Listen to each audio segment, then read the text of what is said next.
Just following along. I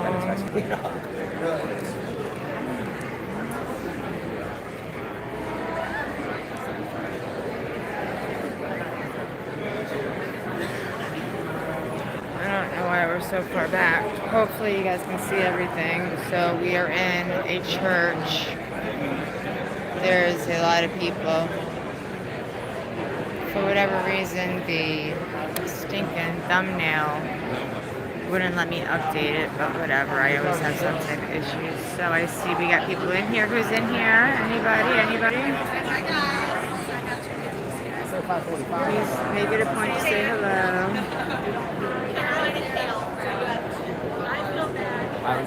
Yo, Slug, how's it going? I'm trying to just show everybody that's in here.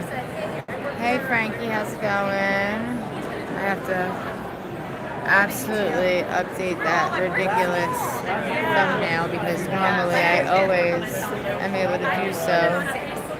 So if anybody has any questions they think that would be decent to ask, and I have the opportunity to do so, please, by all means, don't be afraid to tell me what you want to know. I usually get my way and make my way up there, so.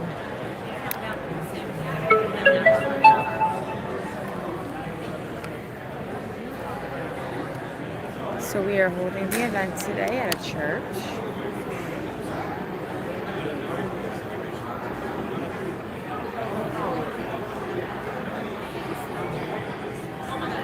So how's everybody doing today? I know, it's nothing exciting right now. We just got in here.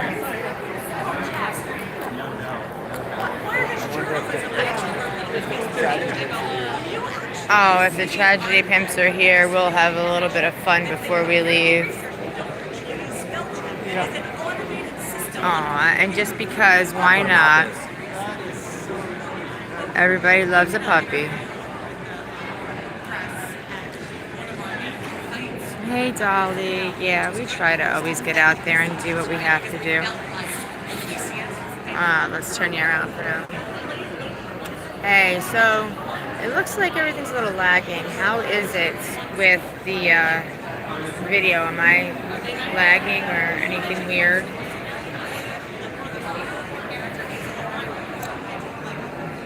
We always try to, Dolly, every time they have some kind of event going on, we always try to attend it. I'm not always very lucky with finding out, what's going on until the last minute or until the event is over. I guess that's just my luck. Sound and video is good? Alright, cool. So guys, tell me something good. What's going on? I see there's 7 of y'all in here. Only 3 of y'all commenting. So, tell me something good, guys. Anything good, exciting, wonderful, amazing, loving, fantabulous happened for y'all today? I know it's been a while since I've been on, so. Yeah, I see that. There's a little lag. I don't know. Hold on.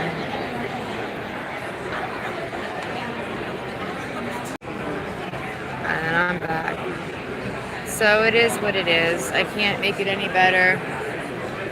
Matthew, anything you'd like to say? Well, we'll see what he says. That was about Washington, what's going on. Part of the Freedom Caucus, a small group of politicians that are truthful. We support this guy. He's good. He's good people there. If you see the trash pimps, when I get the photo with Mr. Donald, I'll be explaining to him the shenanigans that they do on YouTube. 100%. If Noel doesn't shove the bullhorn up his ass by then. Whatever comes first.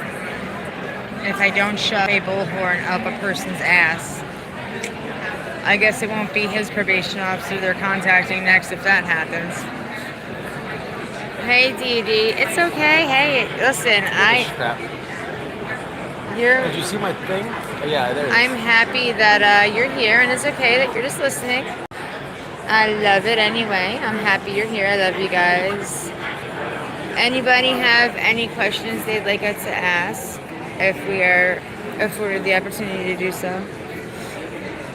I look like absolute shit. I tried. I did. I have to dye my hair again. Ladies and gentlemen, my one and only advice to you is don't get old. Anything over 40, downhill. So I'll give you another quick spin around. So I assume he'll be up there. I'm not sure why we're sitting back here and not look. We have those chairs up there. You want to go up there? That's not yet. Let's go. I mean, I hate sitting in the back. Let me see if they're taken. Hold on, I'll call you up. He's going to check it out and see if there's anybody up there.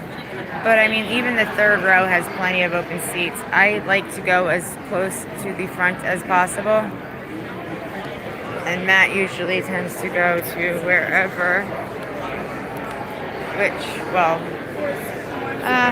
doesn't generally work for me. The closer the better, I think, anyway. Hey, thank you. So, I'm assuming that this is where the fabulous Bryon Donaldson is going to be up on stage. And you know what? Yeah, Matt has bad internet. Mine, I guess, is spotty, but let's stand up and do a quick little spinaroo. So this is what it looks like. Now when I'm like spinning my camera, it looks like it's kind of like slow motion pausing.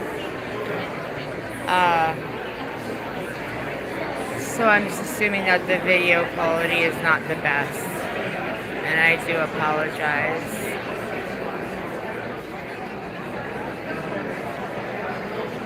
Yep, media is here. I'm sure the fake media is here too. Will the Crime Stoppers blonde bimbo be here? Little blonde Crime Stopper bimbo, where are you? Or her mannequin who's on federal felony probation for, well, I mean, they are not violent charges, but I'll tell you what, they are definitely not good charges. It's funny because I have his entire file, everything is paperwork. This man's kind of screwed because, well, you know, I have a lot of things in order, and I know exactly what to do and who to send it to. Especially since the federal judge denied him permission to leave his jurisdiction that he lives in. Yes, yes, Matt and his shirt. I wear a dress. He wears a buck fighting shirt. It is what it is. Alright, turning it all around so you can see how amazing we don't look. I'm way over here.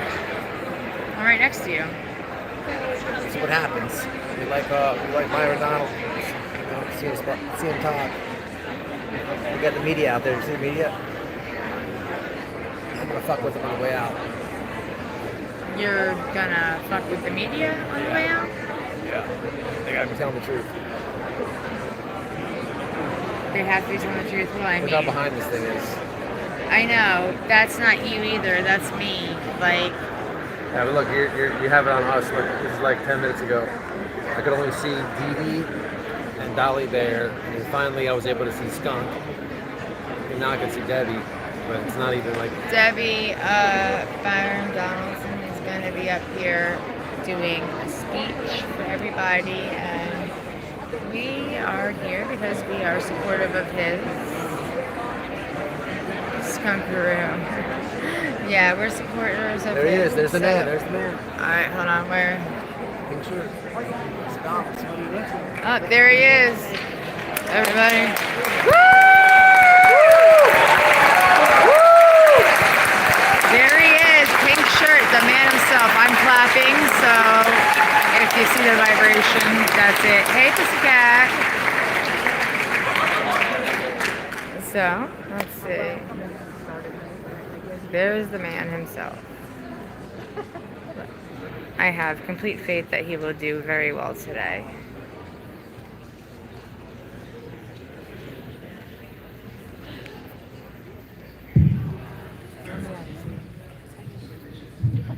If I could have the pastor of the church come up so we can do invocation, please.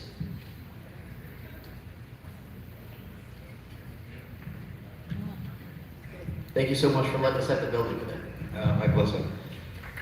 Bow our heads for a moment.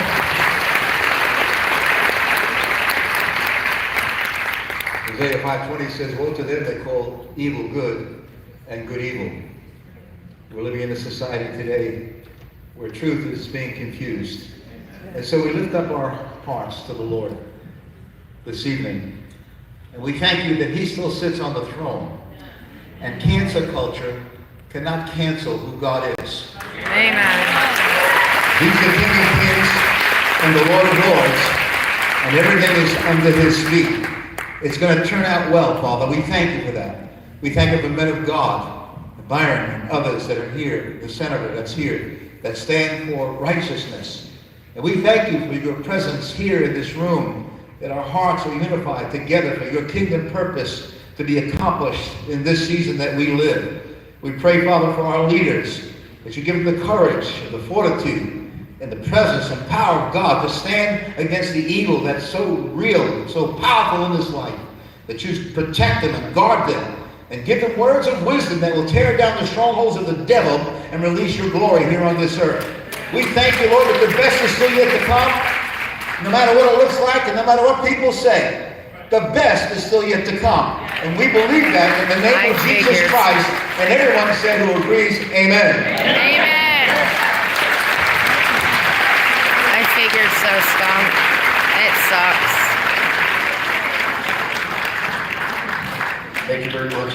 All right, so first of all, we'd like to welcome Senator John Martin, who decided to join us today. Thank you very much for coming, John Martin. Okay, so here's how, just a little housekeeping. If you wouldn't mind turning off your cell phones, if you have your cell phones on, if you could put those on silent for everybody. Then additionally, we have a ton of questions. We're going to try to get to as many as we can. So we have different questions, some for the senator, some for the congressman, and we'll keep them coming. Please be respectful of other folks, and let's have a great time. Thank you so much. Thank you, God. That's beautiful. Hey, I don't give a shit. First of all, thanks everybody for coming. Before we start, we're gonna say the Pledge of Allegiance. So can you please stand? Flags over here. I pledge allegiance Of the United States of America, and to the republic for which it stands, one nation, under God, indivisible, with liberty and justice for all. All right, and you guys. So one quick Love thing, this and I think man. it's important. When I served in the state legislature, and Jonathan knows this, before every session, the Pledge of Allegiance is said. And you know, every member that's on the floor, you do it. So you really get in the habit of doing it. In Congress, we do it when the floor is open, but hardly anybody's on the floor when it's open. So at the federal level, the members actually get kind of out of the practice of saying the pledge. If you're on the floor, you do it, but if you're not there, you're already moving through your day. So we always want to make sure that, you know, we say the pledge and we honor the flag before we do any other business. I think we're ready, but they're still reading questions. All right, so since they're still reading questions, let me give you a couple of things. It's been pretty wild in Washington, as you know. Say the Let least. me be specific about what's happening right now. Right now, we're in the middle of trying to figure out how to go through the appropriations process. There was a call about an hour ago, and I wasn't able to make this call because I was here with members of our community. But what we were going through was making sure we have the detailed information to figure out how we're going to fund the government after September 30th. The position of myself and a lot of my colleagues is that we have to cut federal spending. So There's some commitments that have already been made about defense spending and VA spending. I think defense spending is going to come in around $886 billion. Good question, Don. VA spending is going to be about another $150 billion, give or take. And then after that, we're looking at the federal agencies, and our desire is to cut federal agency spending back to pre-COVID-19 levels. And I think some will be concerned about that, and they would say, well, why are you looking at cutting spending? And the key thing is that we cannot have federal agencies who are just bloated for bloated's sake. They all have a mission, they have a job to do. We want to make sure that they're focused on their mission and not focused on a lot of other things that they have no business doing. It's unfortunate, but mission creep does occur in agencies, like it occurs in businesses sometimes. And the way you keep them focused is to make sure that they're spending at the appropriate level. And so that's what we're doing right now. And it's going to be a lot of work in our little mini break before we go back in July. The second big thing that has been going on, you guys might ask questions about investigations, and I'm going to come to that in a second. But there was a debt ceiling that was passed. Now, I did not support the debt ceiling deal. But I think it's important to explain why. I think that, is there a concern with the nation's debt? Yes. Is there a cause or a reason to raise the debt ceiling? Yes. But my view is that we should have had agreements on significantly larger spending cuts if we were going to raise the nation's debt. And the reason why I feel that way is, in my career when I was lending money, if I lend additional money to a business and they have terrible spending habits, I'm not going to be repaid. And actually the business will suffer as a result, because they're going to be so caught up in doing so many other things that they're not focused on what it means to actually keep the going concern, to keep the business model moving smoothly. Now, as your representative in Congress, my job is to make sure that the United States is operating smoothly and efficiently. So even though the nation's debt ceiling had to be addressed, Washington, in my view, did not do enough with respect to cutting spending. And so because of that, that's why I felt that it was the wrong deal, and I voted no. And so that's where we are from a financial standpoint. Specifically to just some things we're doing in the office, and we'll come to questions. Or is it done already? Specifically, a couple things that we're doing in the office. We continue to be one of the thought leaders in Congress with respect to nuclear power. Some people might say, like, why are you focused so much on nuclear energy? But nuclear power is critical for our infrastructure and for our electrical grid. It is. The number one thing we should be doing is making sure that we have cheap and readily available energy for all of our citizens. And if your energy levels are cheap and readily and plentiful, it allows businesses to thrive. It allows seniors to not feel trapped with rising electric bills. If you are, a poor family or somebody middle income, it allows you to continue to take care of the things you need for your family. It's about instead of worrying about the light bill. Like I remember my mom would be like, turn the lights off, the light bill. You don't pay it, I do. And so rising electricity costs hurt everybody. And so that's one of the main reasons we lead there. And we're gonna continue to do that work. So with that, I'm gonna stop. Senator Martin, this is weird calling you Senator Martin. That's weird. Ladies and gentlemen, I've known Jonathan Martin for 12 years now, we've known each other. I never thought I would call him a senator. I also don't like standing next to him because he's bigger than me. So, real quick, ladies and gentlemen, Senator John Martin.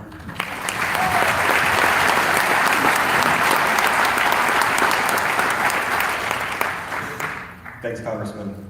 I never thought I'd call you Congressman either. Amen, Skunker. I thought you were going to go straight from state rep to the White House, but we'll deal with that.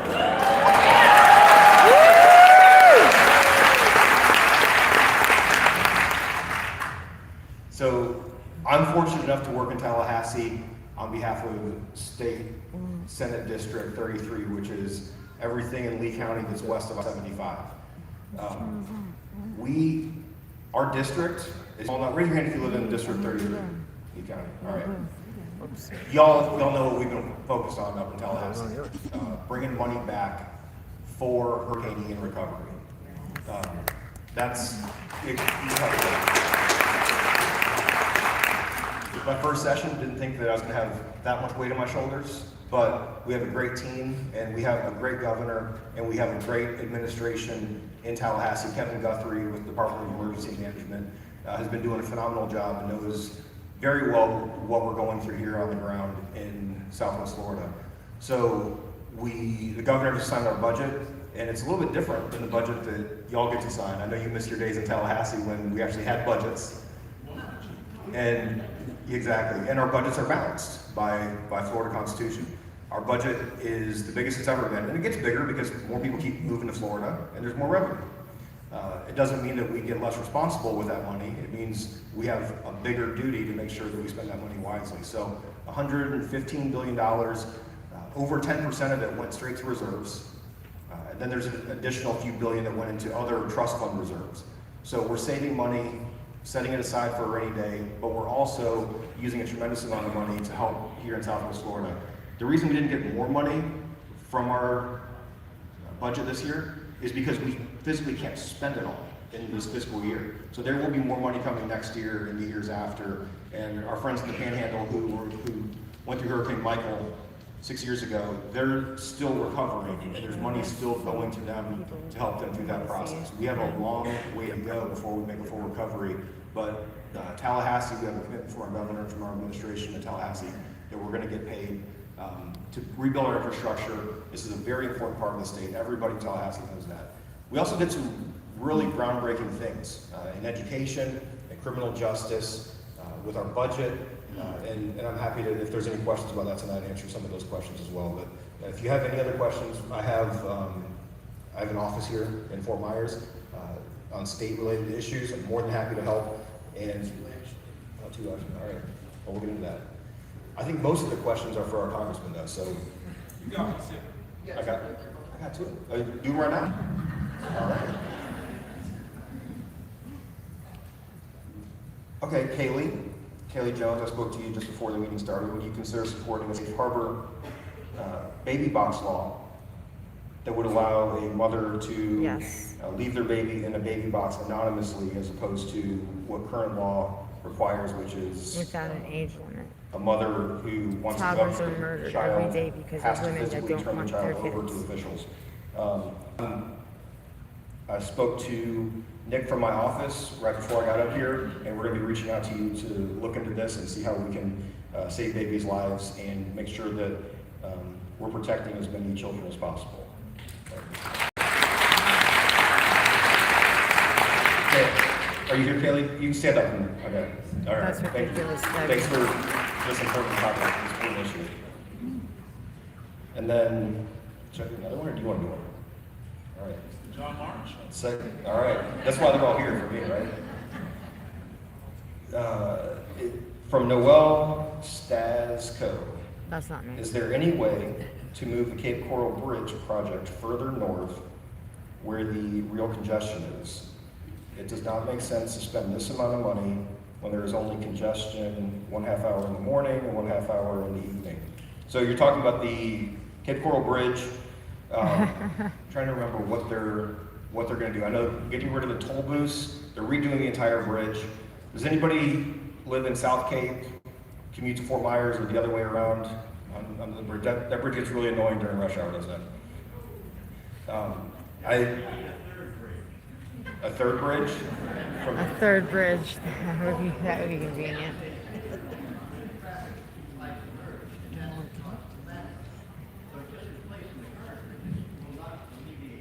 And they're also not going to be adding lanes to that bridge as well, which I know there's probably good reasons for it. I was made aware of this project after session, so I'm looking forward to meeting with the county officials to find out why we're not expanding a lane or why that's the best use of the money. I know a lot of times, I believe this bridge is old and it's due to be changed, and that's the impetus for having that. So you can't just not fix the bridge or not replace it, but are we replacing it with the best use, with the proper proper amount of lanes for the amount of traffic that that bridge sees, and then also dealing with the pinches on both sides of the river with the McGregor corridor and then the Del Prado corridor, and making sure that if we're going to be making big changes, how can we make the traffic flow faster? Those are my two questions. All right, and that's the lane would open it up and make less congestion. But I want to hear the answer to the babies. Stay there. Stay there. But actually, hold on, I gotta, cause Wait. I believe the 10th Amendment. I don't think you can tell me what to do just because You you're can't even see him. I'm not gonna tell you, but you're big, man, and they can't see me from over there. That's kind I'm of not true. to have too much fun, but like I stepped back this way and I was standing behind them, and usually I could do that. And then I was like, wait, nobody can see me. Let me move to the side. That's not a big joke, because I'm big. You're normal size. You're bigger. Like, I'm not normal size, but all right, enough of the fun. I love you, man. I've known John Martin a long time. So he's good. Although I do rag him about his size. Yeah, he's pretty cool. All right, so first question, Bryon. Did I say that right? Viri? Oh, how you doing? Hi, Viri. Okay, what's the status of Congress declaring Hurricane Ian a qualified disaster? So, is this in, I want to make sure I'm clear, is this in reference to IRS treatment or? Disaster okay. funding. So here's Would what be cut happened. off immediately. And here's what we're doing. What happened is that in the last tax package that was passed, they did not put this provision into the tax package for the IRS. It's something that's been in every tax package as far as I know, but it didn't go in last year. We filed a bill, and actually my colleague Greg Stubbe, he also filed a bill. They're both in the Ways and Means Committee right now as we speak. We're both working it with Chairman Smith. And I'm going to tell you that whether it's my bill or his bill, we have strong confidence that it's going to become law, so that people who have to deal with, I believe it's the qualified deduction about disaster recovery, roughly 10%, will be able to file and about that and then get Alright, so get those credits turned off associated with the Wi-Fi and went hurricane to data. disaster. Is that It any should have better? been in the tax package, but the previous Congress, and this is why I don't like when things just go through without regular order, because Speaker Pelosi just missed it. And She misses that's everything. not, nobody wants to hear that, but the truth is, when we were going through bills in the last Congress, there were no amendments. So even though if a member wanted to bring something, they didn't take amendments. Everything went straight to the floor. All right, so. For those of us who have filed extensions, will this happen before October? It is not clear yet if it'll happen before October. I don't know that for sure. What I can tell you is that I do believe it'll happen. I think Senator Scott and Senator Rubio are both supporting it in the Senate, but we have to just get the measure through the House. What's going through right now is appropriations. I can't say if it's going to happen before October 15th. I can't speak to that. I don't know yet, because there's another tax package that Ways and Means is moving right now, and that's much more about business business expensing and other items associated with that in the tax code, and this provision is not a part of that package. But I know Chairman Smith has talked to both of our offices about making sure we get that through the House of Representatives. I think it'll be taken up in the Senate as well. And I think it's not something you want to be a part of the tax package per se, because in the tax package, that becomes more political, and then it gives them, members in the Senate to say, I don't want to support it. And so that's, This is a bipartisan. I know it is, but that's why I'm saying, like, I think it's going to move on its own accord, or maybe with a couple other things.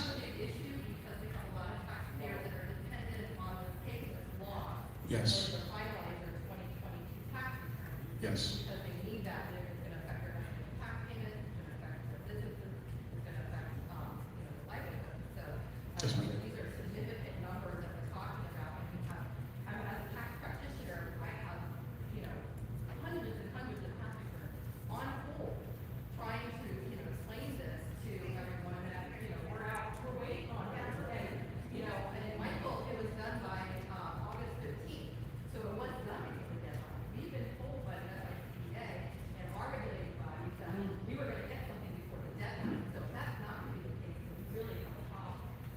I don't know what they're talking about. All I can tell you is that in Congress, we have 2 vehicles for success.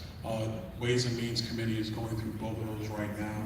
I anticipate it'll pass because I agree, this is bipartisan, it's not an issue.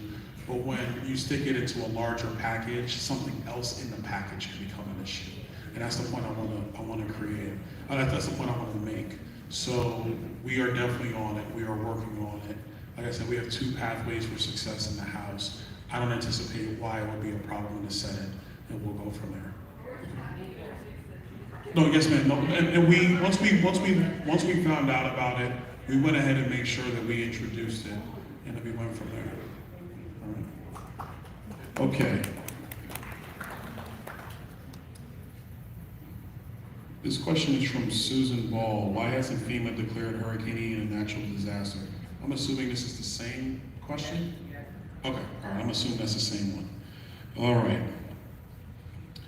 To John Malili Kikoro, did I say your last name right? Yes. Okay.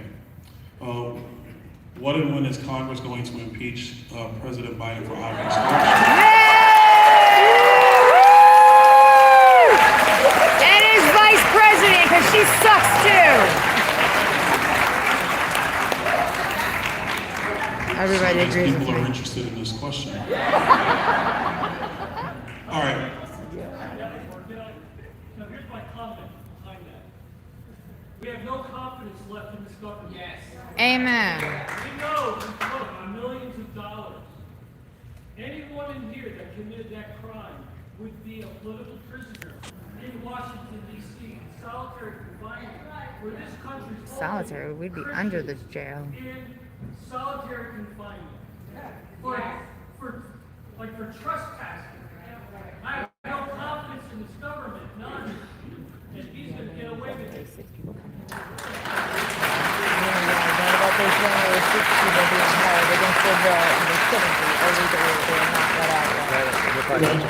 I would say on the last point, I would say hold on to that one for a second. At the end when he says. So I sit on the oversight committee. I think everybody in the room knows this. A couple things. Number one, the information that is now available to the public, that would not have come out if we weren't in control of the oversight committee. So we were able to get the bottom of this. With everything that has come forward now, everything from suspicious activity reports at the Treasury Department, which I've read, there's about 200 of them. I've read about 30 of them. Between the different members of the Oversight Committee, we've read all these reports. They are real reports. A suspicious activity report is a report that is filed with by a financial institution with the Treasury Department. So this is not a political document.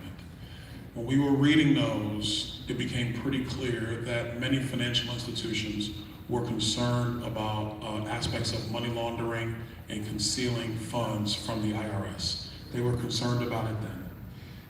We went from there to being able to depose certain individuals based upon what we read. And that information led us to see that they set up these LLCs, which were set up, that we've had illegal filings, that multiple accounts were set up. We have those documents around that, and the purpose was to move money through the various accounts. It was because of Chuck Grassley in the Senate and people who contacted Senator Grassley that we found out about the forms that the FBI have from their whistleblower.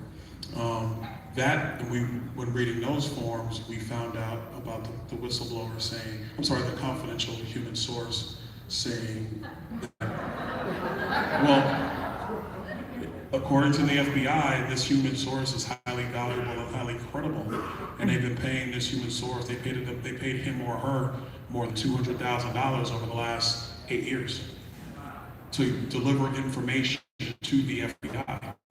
So they've documented on the FBI that the human source says that Hunter Biden and Joe Biden both took $5 million from somebody associated with Burisma, and the purpose was to get the prosecutor in Ukraine fired, to take the heat off Burisma. I think the thing that gets lost in the shuffle is that the reason why Burisma wanted the prosecutor gone is because Burisma wanted to buy into a holding company in the United States in the oil and gas field in order to raise capital in the United States. And they knew that if they were under investigation in their home country, they would never be able to raise capital in the United States. So that's why the money was conveyed according to the confidential human source. That led to the IRS whistleblowers coming forward in the Ways and Means Committee, and the IRS whistleblowers, one of whom is a supervisory agent on the case, has testified that their investigations were downplayed or held back, and that came from the political brass at IRS and the Department of Justice. So, I say all that to say that my comments to the speaker and to my colleagues is that, in my view, we actually have a two-track process for impeachment. I think the first is with Merrick Garland, the Attorney General.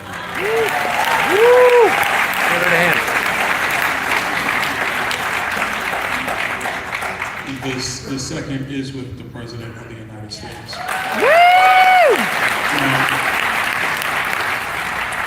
I want to be clear on this, and this is the part where this is really concerning.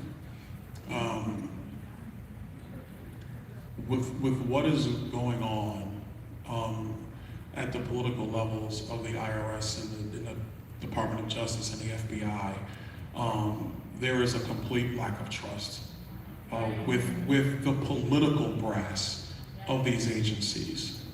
I think you have a lot of men and women who work in these agencies. They are patriots, they are good people, they're Republicans, they're Democrats, they're independents, they do their job, they follow the law. But what we have seen is the political brass that has caused so many problems. So I think that impeachment is one thing, but wholesale reform of these agencies at the political level is another. And that must be done. The last thing is, and even when we took the majority and we knew in oversight that we were going to look into these suspicious activity reports, because we're given information about it and we really wanted to follow through. And even from the beginning, people said, "Oh, okay, you guys were in charge, now go and impeach." And my statement's always been clear: impeachment is serious. This is a serious charge against an official of our government if we go to the level, and we shouldn't cheapen it just because of political getbacks, even though what happened to the former president was wrong. It should not have happened. And you gotta have the evidence, you gotta have the facts. And I'll just tell you, from everything I've seen, we're close to having all the evidence we need.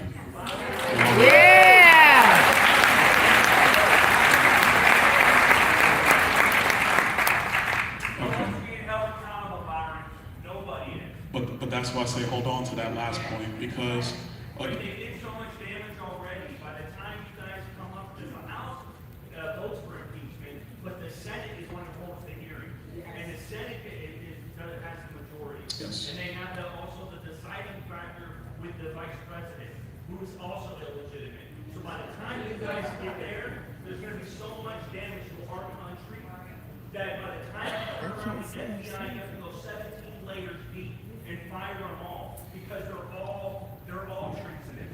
Well, The IRS, the FBI, the DOJ, the Attorney General's office. okay, but hold on.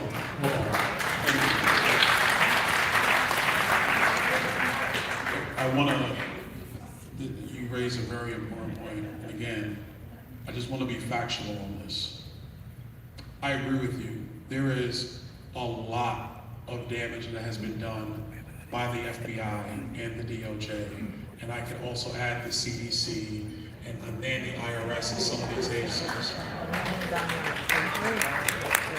But I think that, everybody in this room loving this country, we have a choice to make. The choice the first is, one, you're obviously here, you're talking to your representatives, so I already know what you think. Number two, and Southwest Florida is different, even Florida is different now, but There was a time not too long ago where Florida was a 1% state, if that. It was a 0.5% state. And I think the people of Florida have made their voices heard. And so the people are gonna have to speak to this. And our job is to provide the information and for them to make decisions. And then the third piece is, if we do have the ability to make these changes, we can't mess around. We gotta go make the changes. And you can't be concerned about, well, hold on. I can't speak to what people did before I got here. I can only talk to you about what I'm gonna do. We can't be concerned about what media or people who don't agree with us politically will think. The country cannot survive if there is no trust in the institutions. And for me, it's about the country surviving. I got kids. The country has to survive. Yes. So my focus is, let's find out where the problems are. Let's root the problems out. My job in Congress is to make sure that our political leadership understands that this is not a game. We're not doing this for clicks and to do TV interviews, and trust me, I do enough. It's not for that. It's to actually have the changes occur because the country needs that in order for people to trust their government and be supportive of our institutions. And if we continue to be so divided as a people, then we're gonna have significantly more cultural issues in our country that are gonna be just much bigger than the issues we already have with our government. So I'm saying that to say that I think that accountability is coming because you have a new crop of members, not just me, a lot of new members who've come to Congress. And I told the speaker real quick one day, I said, Speaker, this isn't 2010. This isn't the guys who got elected in the Tea Party wave when they went to Washington and they're just trying to cut spending and cut regulations. I was like, this is a different breed. I was like, what you're dealing with now are men and women who watched the 2010 guys go through. And they watched President Trump go through. And they're coming in and they don't care about political careers. And they don't care about becoming chairmans and chairwomen of committees. They care about the country. And you will not have the votes for anything you want to do without making sure we're serious about repairing this government. And that's why the speaker was out yesterday saying that based upon what he sees, if they collected a little bit more evidence, there'll be inquiries of impeachment for Merrick Garland. I never would have thought I'm being fair with you. I never would have thought I would have heard Kevin McCarthy say that. But sir, here's what I'm gonna tell you. And trust me, I went 15 rounds with Kevin McCarthy. Okay? So I'm not just saying it. Like, I've had the internal battles with him. We work well together. Have we had shouting matches? Yes, we have. And I'm telling you that I can't speak to previous speakers. I can only tell you about the one I'm dealing with. He understands very well that the members of our conference are not going to put with business as usual.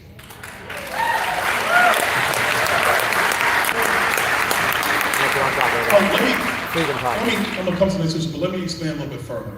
We had 11 members vote no on a rule, on a random bill. Now you might say, what does voting for a rule, no for a rule even mean? Like, what are you talking about? In a legislative body, in order for the bill to be voted on, the rule must pass. So in a legislative body, voting against a rule from a operational perspective is like a death sentence for a member in a political party. The unwritten rule is, and you know this, you never vote against the rule, or you never vote against the procedural motion, because the procedural motion is how you maintain control of the floor to actually pass the stuff. We had 11 members just on the spur of the moment, just like that, say, we're voting no on a rule. And they went and did it. And House leadership was freaking out. They're like, what the heck? My phone is ringing. Byron, what's going on? I'm like, I didn't know they were voting no on the rule. This just happened. And they're like, well, why did it happen? And I said, because one of the people that voted no on the debt ceiling got threatened about one of their bills. And members got upset, and this is the reaction. So when I tell you, you have members of Congress who are not doing the old political games of, I'll come home and talk tough, and I'm gonna go to DC, just do what the leadership tells me. That's not happening. It's not happening. It's not happening. In January, when you had 19 members go against the speaker of against the leader of the party and say, no, we don't want you. And then it became 20. And then, my name goes in nomination. You gotta understand, in Washington, people in Washington thought we were nuts. The lobbyists are freaking out. The other members, they don't know what's going on. I had a conversation with a senator, I think a little bit after that first week. And he goes, Byron, what you guys did over there, nobody thought you would be successful. What you guys have done has now started to break the ice in the Senate. Because we saw what you did in the House, and there was a focus, and now in the Senate, members of the Senate are starting to look at each other like, well, shoot, why not? It's a different ballgame. It's a different ballgame. What I'm trying to tell you is coming back to the point of accountability. It's coming. There are members who are not putting up with this, and they're not me. Like, they're not putting up with this stuff anymore. When do you think we're gonna see a difference? When do you think we're gonna see that? I think that's going to start coming as these investigations wind down and the other proceedings start Thanks, up. darling. And I am talking about impeachment. I think we are going to see impeachment proceedings. I think that is going to start. But at the end of the day, I think it's actually happening with the appropriations process. So I want to be somewhat technical, and I talked about it. This calendar year, as long as things hold and members hold firm, for the first time in recent memory in Washington, D.C., we're going to cut spending. Not cut the rate of growth, cut spending. I got the spreadsheets on my laptop right now. I got them right now. Why is that possible? Because you have enough members who are saying, no, Amen. this is enough. I have colleagues who will say to me, but Byron, the agencies are only 11% of the budget. Why? The big stuff, you got to tackle the big stuff. Why are we so focused on this? And I tell them, because if this town never gets the muscle memory of how to just move spending down, you think you're going to touch the big stuff? Get out of here. You think you're going to really reform, and I know this is like the third rail, you think you're really going to reform Social Security and Medicare, which are going insolvent in 8 years.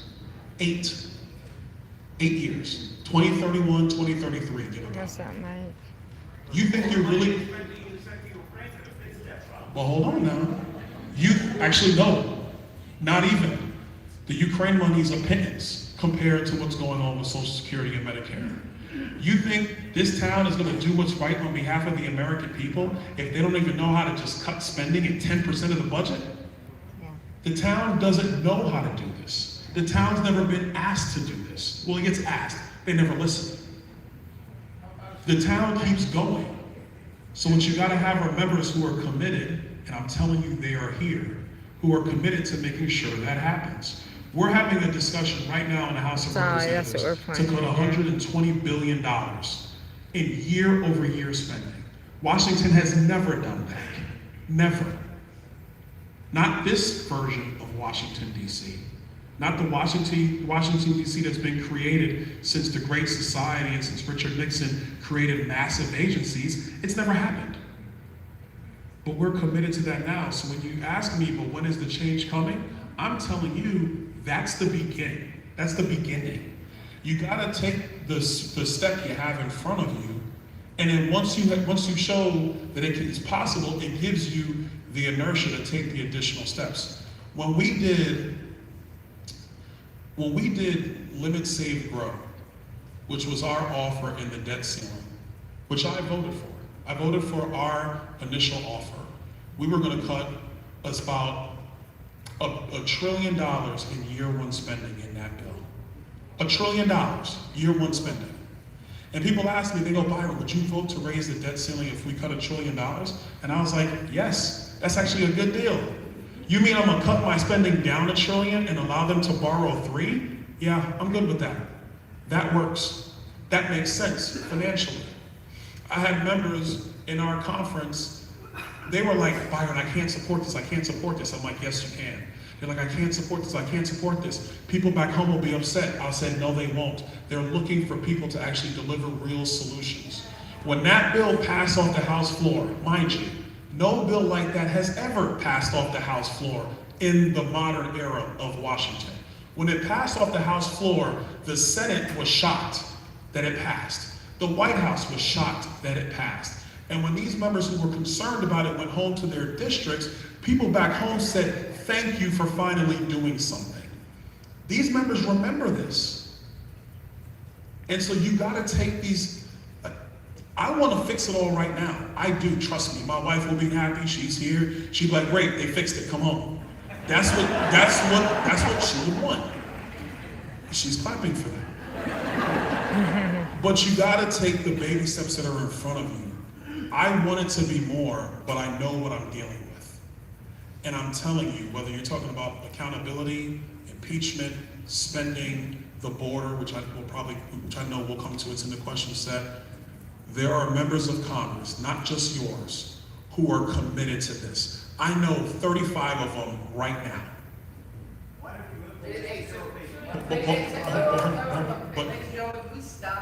Well, Jesse, I got it. Chill, man, I got you.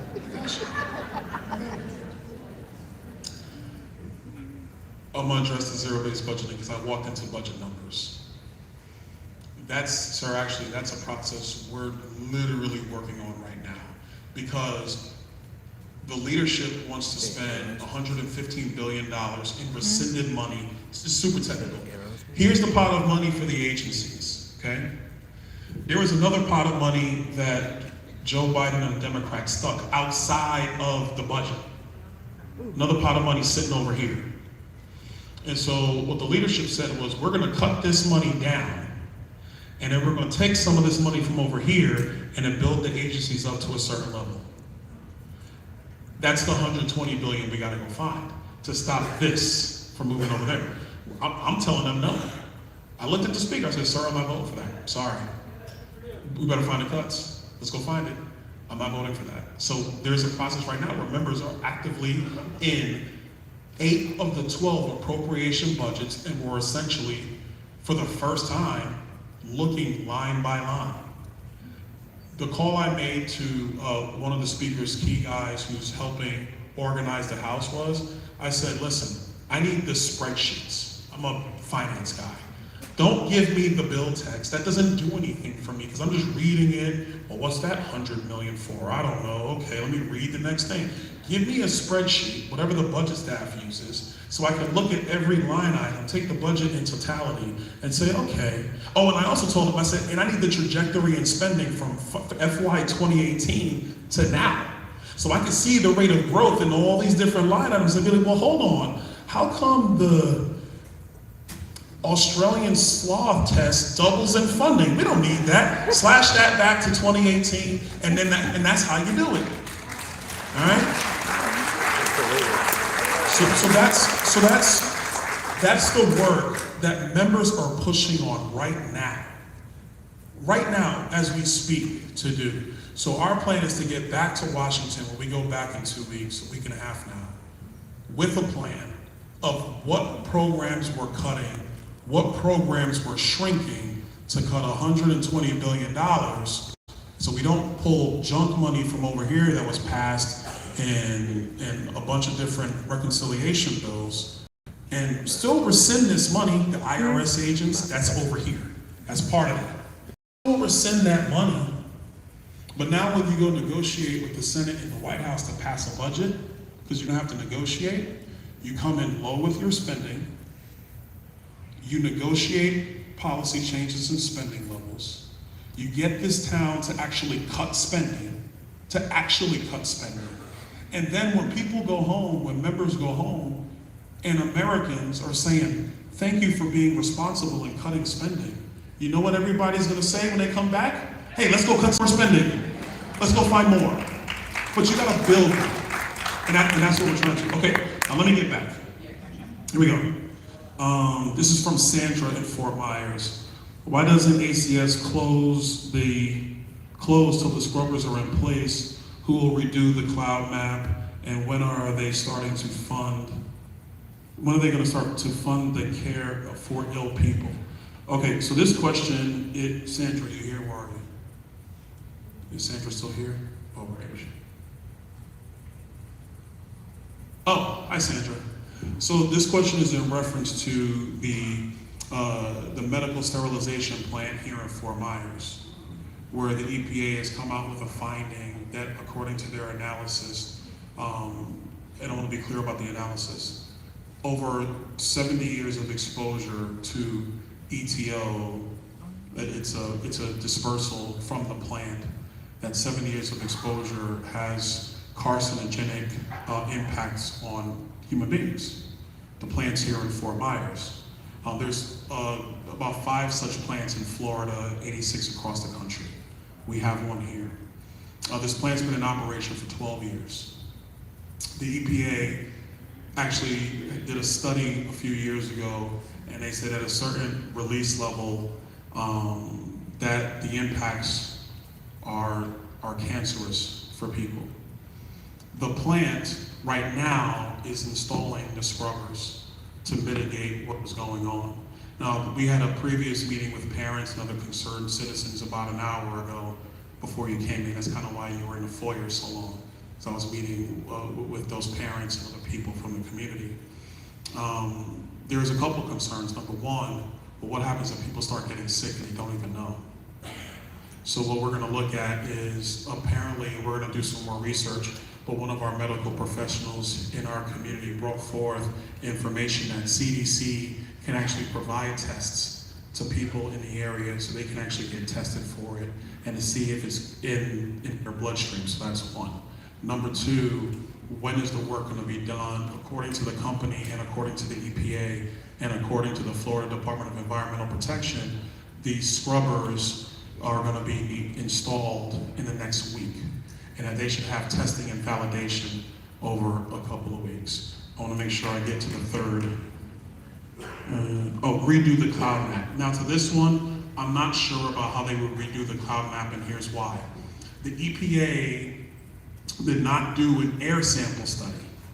What the EPA did is they just essentially said they did a statistical model, a probabilistic model about the impacts of consistent exposure and what that means. And they took a dispersal radius, but it is not more granular than that. So on that one, I have to get back with the EPA and ask them that question, and we'll make sure we go ahead and do that. Yes, ma'am. So that's why, again, like I hear what you're saying. If like the radius map stops like right here, you can't stand over here and be like, oh, I'm good. Like that, it just doesn't work that way. That's not life. That's not reality. And so what we want to be able to do is make sure that we understand exactly what the EPA's modeling characteristics around the radius really mean, like in the real world, where the wind blows and stuff like that. So we want to make sure we understand that as well. So thank you for bringing that to our attention. You want to add to that? No?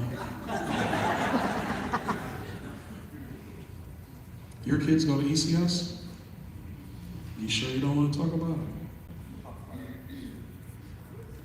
You're going to talk about what the DEP behind closed doors? Wait, come here for a second. So you're going to talk about it with the DEP behind those doors? With your staff? Yeah, I want to find out what's going on. I want to get numbers. I have 3 little kids. My oldest is 4, my youngest is 1. They go to ECS. ECS is a great school, but they're getting a lot of attention. Dr. Hunt.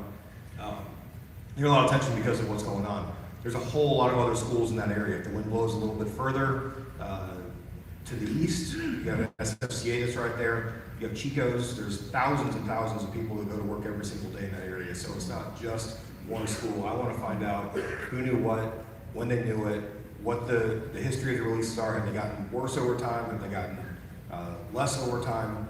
Just so we have a better picture of what's really going on. But I haven't heard anything from DEP, so I want to reach out to them, give them the opportunity to explain what their level of involvement is. Why is the EPA discovering this information and reporting it now? Why is it coming through the federal government instead of the state? What's the local Department of Health doing? Do we need to beef up testing or any sort of awareness? Do we need to have any sort of local government mapping, just so we know where these potential areas are? Are we communicating with the EPA? So that's what I want to find out before I start making any sort of broad blanket statements. But trust me, my kids go there. I live right off of Daniels, probably literally right outside that little line. And I take deep breaths too, so I can inhale a lot of air from over here. I believe you. So yeah, we're concerned, and it's a new thing, and I want to make sure that before I make any statements about what we're going to do, that I have all the information available. Well, I think to close the circle on this, I know Senator Martin's on it. My office were on it. We were on with EPA and DEP yesterday, and we have follow-up questions that came from community members that we want to follow up with and ask. We also asked the EPA to keep its comment period open on this. They were telling residents to close the 25th, and I'm saying that's not good enough. Like, how are you gonna drop a mailer in somebody's mailbox, say, hey, cancer's in the air, and they'd be like, oh, by the way, the comment period closes. Like, no, that's not good enough. So we've commented them on that, and we're gonna be pushing with them to make sure this work gets done, and that it's not like a one-time deal. Oh yeah, they put it in and nobody's monitoring. We want to make sure that the ongoing monitoring continues, and so that we're in communication with all of you, so you know fully about what's going on in your community. So that's where we are there. You can stay there if you want to. Freddie Wright, excuse me. It's Freddie Wright. Where is he? Freddie, how you doing? How could the USA let a balloon go across the United States? I have no plumb idea. Freddie, I'm just gonna tell you what I would do. I would like, look up in the sky. It's a bird, it's a plane. No, it's a Chinese spy balloon. Shoot it down. That's it. I don't even understand why this is so hard. This is one of a number of things, which is why I'm concerned about the president being compromised. Because how could you currently know? And then the news media is following it, and they told us, they're like, well, the reason, they go, Congressman, the reason why we don't want to shoot it down is because what happens if we miss? Then you shoot again. That's what they told us. And I'm like, well then shoot again. Like I missed, dang, shoot again. I'm a basketball junkie. You miss 100% of the shots you don't take. Oh, I missed. They're like, that would be embarrassing for us. Shoot again, Okay. So no, it shouldn't have happened. I think the thing that was more damning is the administration lied about it. They said that there was not information being collected, and lo and behold, oh yeah, they did collect information. And the moon just happened, the balloon, it looked like a moon. It just happened to go over sensitive areas dealing with our nuclear installations. You would say you can't make this stuff up, but I'm telling you, as your member of Congress, you cannot make this stuff up. And I think the worst thing about it is that this administration, we send letters all the time requesting information. It's a little bit better now because, being in the majority, we vote for appropriations, so they respond to us. But when we were in the minority, Jesse will tell you, no response. We'd be like, hey, we have this issue with our district, we need to find this out. Crickets. No response. That's what was happening. You would get no response. Remember, like I would ask them, hey, I need this information. Yeah, thanks. No response. So that's unfortunately this administration. And look, that's not I don't want that to be taken as a partisan statement. The White House and the federal agencies work for all Americans. In my office, we don't check your political registration about whether we're going to help you or not. We don't do that. You're a citizen of a resident of our district, a citizen of our country. We help you figure out what needs to get done. I don't ask your politics. My staff doesn't ask your politics. We just go do it. We can disagree when it comes to political season, but when it's the things of our government, they should just respond and do the right thing. The sky balloon, that made no sense to me whatsoever. And I'll tell you, Freddie, it wasn't just Republicans. You had Democrat members who were just basically like, what the is going on? I'm in a church, so I'm saying yes. Pat Shue, Fort Myers. How can we unite the GOP? Why aren't we united? Yes. Pat, that's a good question. Yes. Look, I'm gonna give you my viewpoint of that. John, you can step in. Jonathan was a former chair of Lee County GOP. So Jonathan, you can chime in whenever you want. I'm gonna give you my 2 cents. I've been involved in the party for 14 years now. We have our own internal fights as Republicans, happens a lot. We're independent thinkers. We all love the Constitution. We all think it should be this way, and that's our focus, whether it's policy, whether it's politics, whether it's personality, or whatever the case might be. But in my view, the country's on the line. And let's just call a spade a spade. Listen, you want to support President Trump for president? Go right ahead. I'm supporting president.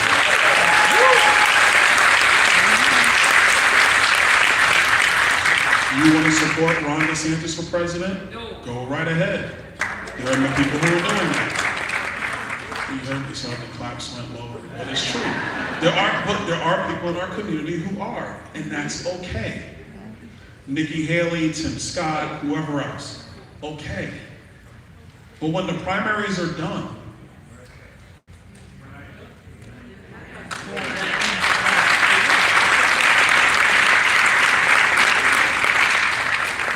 we have a member of the United States Congress who's in the Senate, who is in the Senate for one reason, and that is because his party stayed united regardless of the actual facts surrounding this individual. And his name is John Fetterman.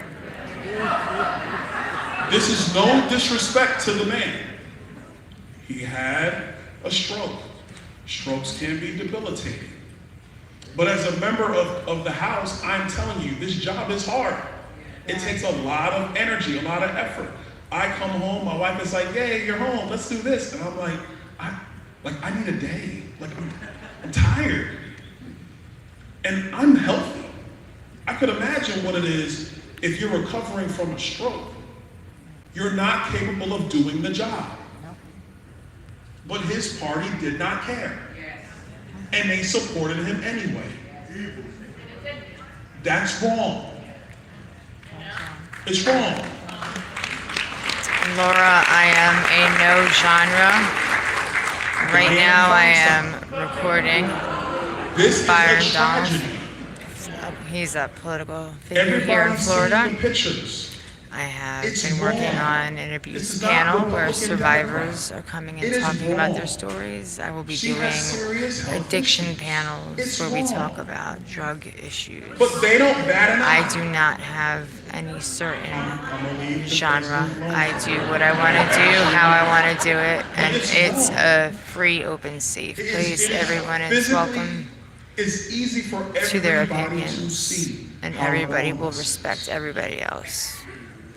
And it's pretty They much don't the way even it bat an is. eye. I have an They're like, oh, amazing there's nothing to see here. group that I As like a to call my Republican YouTube member, I family. try not to have town halls. I try to If you'd like to join us, keeping you're as more much than welcome partisanship to. out If of not, this then as I a am public happy town that hall you for stopped everybody. in and But be as a quiet about Republican, whatever listen, man, we have going on here, when the primaries because are over, we're one party. there's We're one never party. anything that we can really tell you I'm gonna do. Unpredictable. We take road trips. We go to I'm concerts. gonna We talk do about everything. George Santos. I'm a for fun moment. channel. I don't do drama and BS. Listen, what happened with George in New York does not look good. It doesn't look But I good. also do I told George, important George, things, and this I'm does not trying to look make a good. difference, and I'm trying to So help. the press come to me, Byron, don't you think he needs to resign? Well, I Don't you think appreciate he it, needs to Lord. resign? Thank you so Don't you think he needs to much. resign? Welcome to He our told family. people this, he told people that. And I had to stop the press and I said, Richard Blumenthal, the senator from Connecticut, lied about his service in our military. He lied to the voters of Connecticut.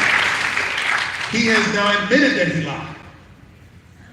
But he's still in the Senate. So I say to them, when Richard Blumenthal resigns for lying, then come talk to me about George Santos. Sorry, that's the way it is. But at the end of the day, we won't deal with the president. But when it comes to this kind of stuff, as a Republican, we gotta understand the mission's clear. We're on a mission to save the country and restore the republic, and we can't do that being divided. Now, Amen. if you have personal concerns about that, or there are concerns about temperaments, or concerns about baggage,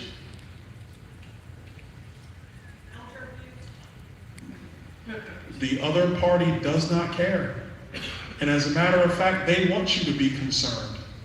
Because when they are having to deal with those same concerns, and I talked about them with respect to matters that are grounds for impeachment, I don't see them batting an eye. They're not running I around appreciate saying, oh that my very gosh, much. Joe Thank Biden you has to so leave much. the White House and right now because this is too much baggage. They're not doing any of that. They accused a couple of reporters of being shills for the Republican Party, and these reporters are liberals. And they did it in open hearing. Talking about Matt Taibbi. Folks, Thank you, I'm gonna everybody, leave for John to being give so it to you, but welcoming. I'm just telling you. I've It seen really means a enough. lot. You never let me Our down, primary guys. process is I done. love you all. We got one job to do, and that's it.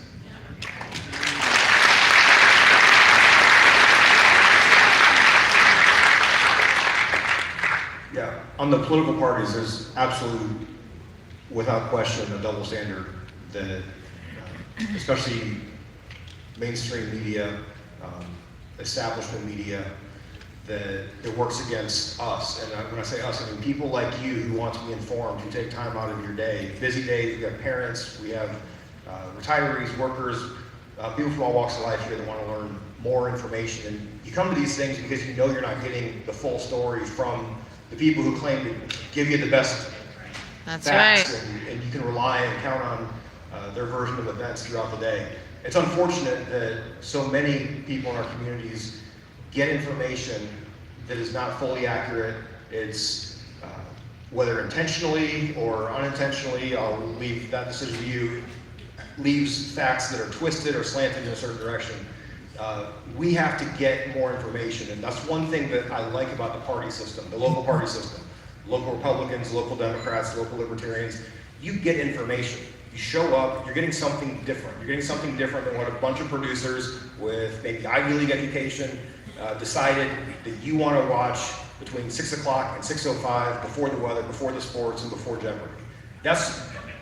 You're getting actual information, you're having a conversation, you're having a debate, what churches used to be, like what this church is doing. You have the opportunity to learn. So political parties provide that avenue. They provide you a voice. And without that voice, a lot of us are going to have a lot more distrust of government. The difference from what I've seen, though, between, and I'll even tie this in with a local bill, or a bill that we passed this year in Tallahassee, we're going to have a school board superintendent election next year that's partisan.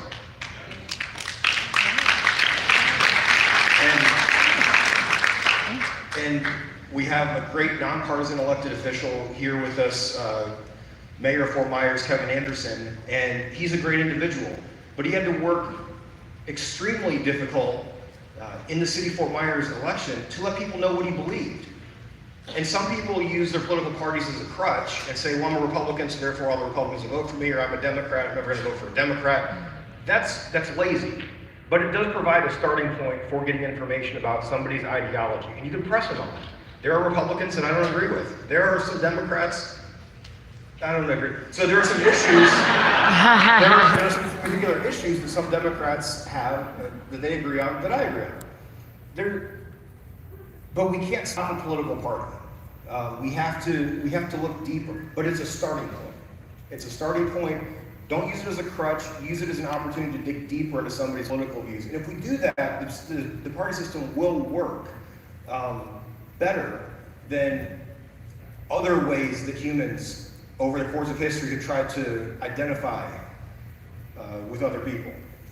We want to make sure that the decisions that we're making in Tallahassee and DC on the local level reflect our beliefs. And we should be able to agree on the facts. And that's what's changed a lot over the last few years. We're in the post-fact era. Cable news ushered us into that. And now everybody here can scroll through the same social media, and you're gonna see what your friends said and how they interpreted this event. And you're gonna further pull yourself away from what the facts might be. And this is something that happens to everybody on all sides. So I encourage you, be involved in your political parties, be involved in the conversations, but don't get sucked into these little social media manufactured rabbit holes that are designed just to suck you in and sell you ads. And when you do that, we can maybe have a real debate and we can talk.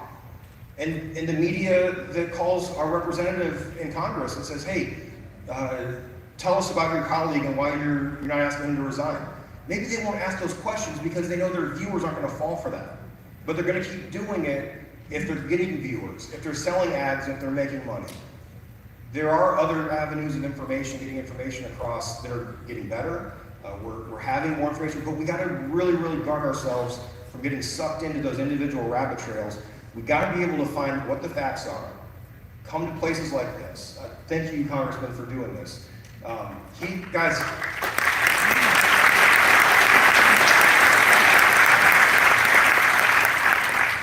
It's an absolute honor to have somebody like Congressman Donalds representing you, representing me and my family.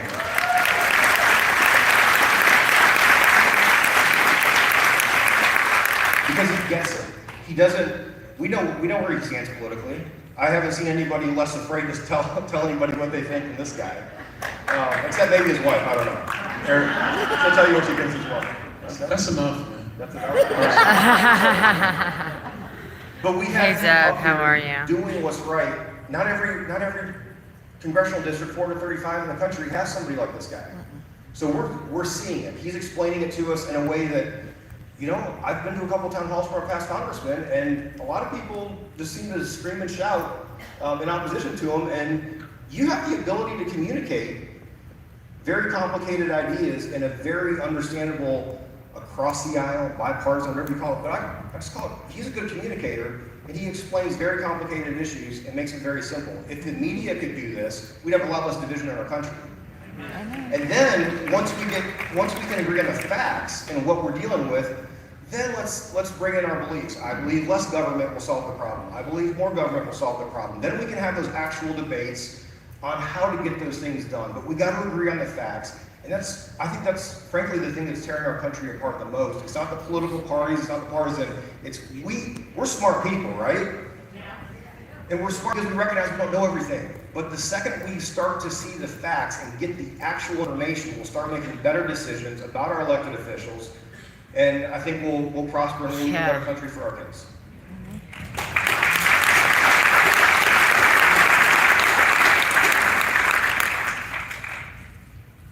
You have a question?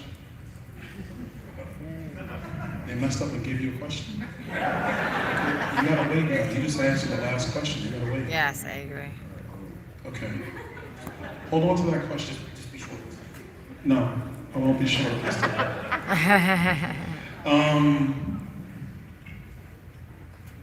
Moodle Gaston. Moody. Oh, that's a lot. My fault. I'm sorry, Moody. My fault. Are we fighting evil? And should we address as such? I think we should. So here's what I think, Moody. I think that we are fighting a couple of battles internally. I think, and this is also off of what Jonathan was saying, we're fighting a division just amongst Americans as people. And this is a different division that has been fought in the past. We've had racial divisions, that is clear. We've had economic divisions, that is clear. But we're now having a cultural division in our country.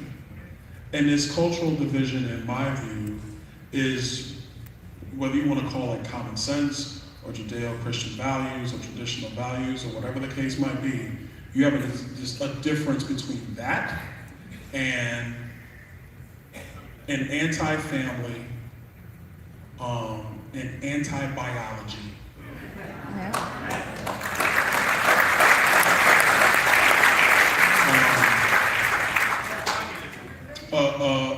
A difference between just forms of governments and economic systems, meaning, capitalism versus communism, or like how I like to really say it is kind of where it's kind of come to. It's like this weird mercantilism. This is super technical now. This weird mercantilism versus free market capitalism. Like, these are real divides in our country. And it's based upon information flow. A lot of times these days, when I talk to a citizen or a voter, I like to listen first, because just by listening, I could tell kind of where your information flow is coming from. Because then I could be like, oh, okay, this person, they typically watch this or they read this. And it's not saying that they're wrong, but that's the information they're receiving. Hope you're doing well, it's Sally. like, it's like the Bible says, out of the mouth, the heart flows. Well, that's exactly right. And so what's in here and what's in here and what is fed into that is what people are saying and they're disseminating. So do I think that we're battling evil? I do. Yes, sir. The reason why I think all of us should understand one thing for sure, and I think that's the only way we're going to defeat what we're fighting against. Evil hates good. Evil will never. Hey, Mom, I love you. And we, as good, decent Christian people, conservative, that love our country, our liberty, we should understand, we must understand, that we have to address it as it is. We are fighting against evil. We gotta call it out, and we gotta take action against it. We cannot negotiate with evil. I think everybody must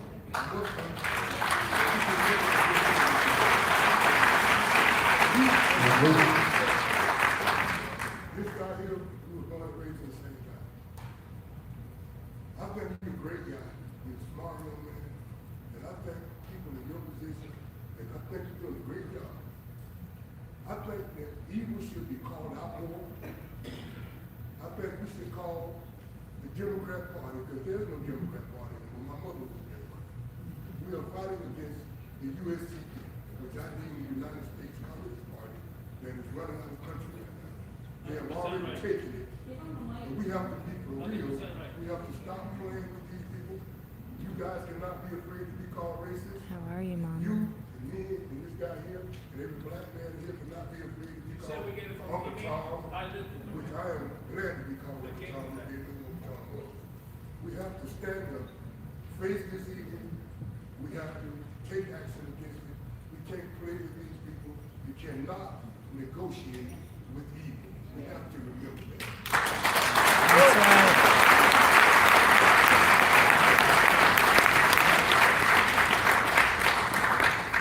I agree. I think you're 100% right. And it's not just, listen, it's not just about politics. It's about children. It's about values. It's about ideas. Like I did a town hall when I was in the state legislature, and there was a young black kid there. He was about 22. He went to one of our colleges here, and he stood up in the town hall. He goes to me. He goes, "I just don't think I could be successful in America." And it really took me back. Like I had to take a step back and like look at my hands, and I was like, "Bro, like, what are you talking about?" Like, I'm a city kid. I came here 20 years ago, 21 years ago now. That's when I moved to Southwest Florida. It's kind of worked out for me. I'm pretty successful. I'm left alone. I raise my kids. They're doing what they have to do. And I think that we have to really teach kids to understand that all things are possible, especially in this country. Especially in this country. And this actually speaks to the previous question about us being united. Like, if we're busy arguing with ourselves about who can win and who can do this and who can do that, the other side, man, they're loving this. They're just gonna sit back like this and be like, ooh, look, we did it. They're separated, we're good. Yep. That's what the enemy does. Ooh, look, they're divided, cool. They don't even have to do anything anymore. They watch us argue with each other. We fine, don't worry about it.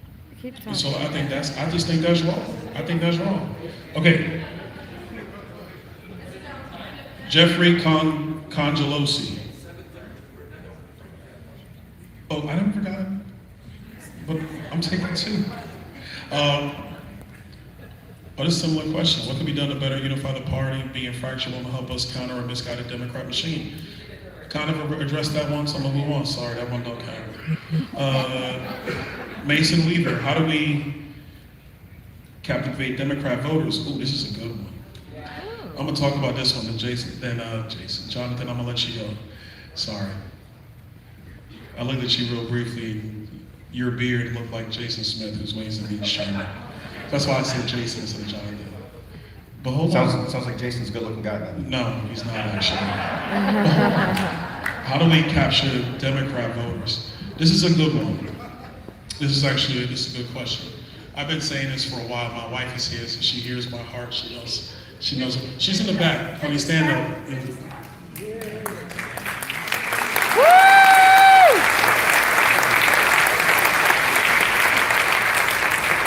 So here's what I'll say about capturing Democrat voters. I think all people desire a couple things. People desire knowledge. People desire to be free. People desire health and happiness. And they desire an ability to see there's a pathway to be successful. I think all people desire that. But in order to capture the heart of a voter, to capture the mind of a voter, you first have to capture the heart of a voter.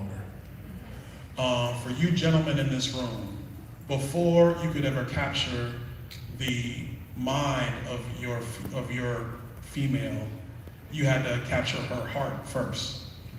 She had to realize that you actually cared for her, that you didn't just think she was cute. Because anybody can think she's cute, but she's not going to give you her hand if you don't care for her. This is not politics, this is relationships we're talking about now. Hi, honey, I know you hear my heart and I love you.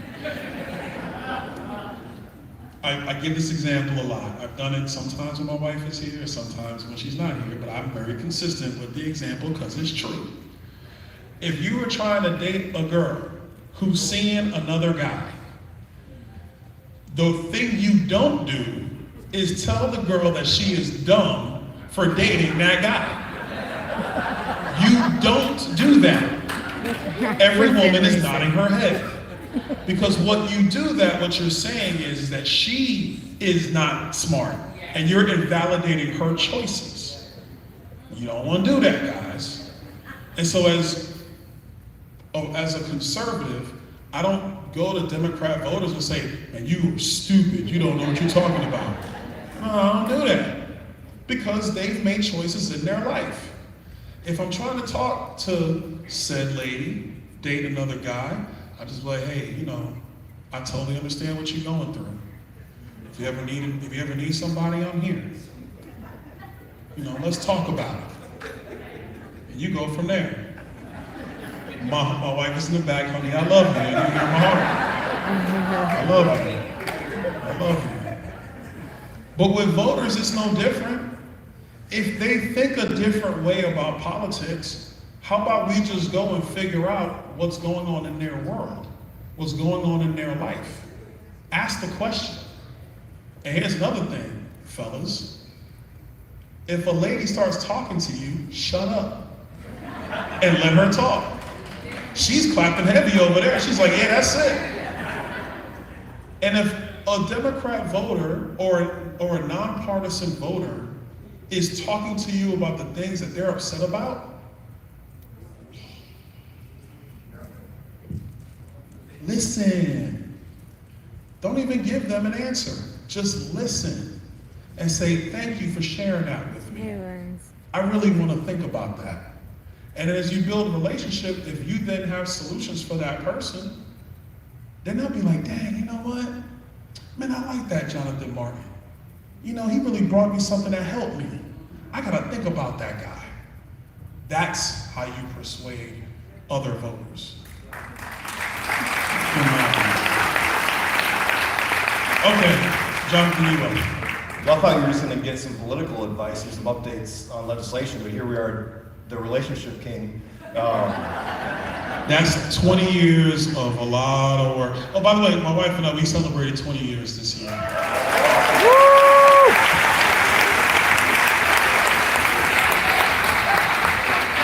You saw how I caught that kiss from the back, caught it, put it right here.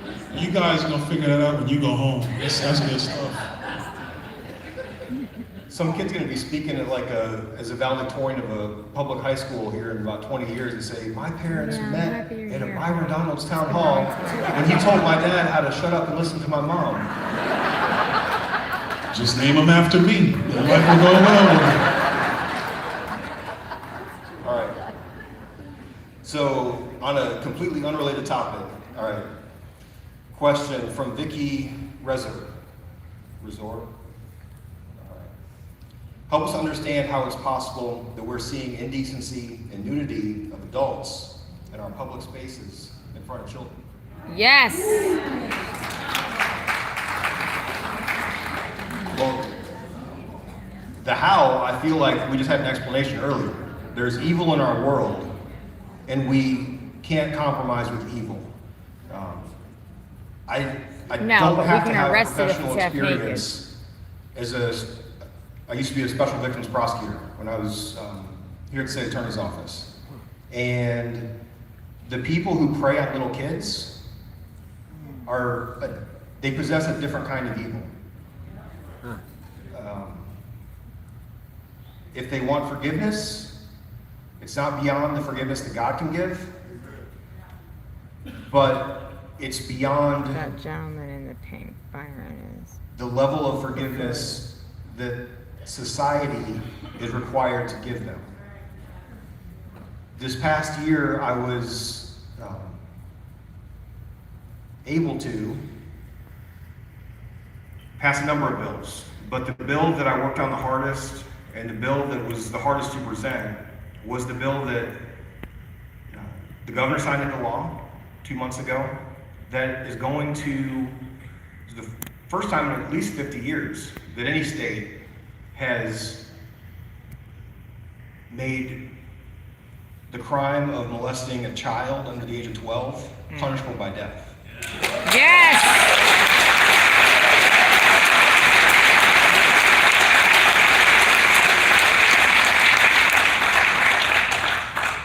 And as I said in Tallahassee in committee and on the floor, I hope it's a crime that we never have to prosecute. I hope it's a punishment that we never have to seek.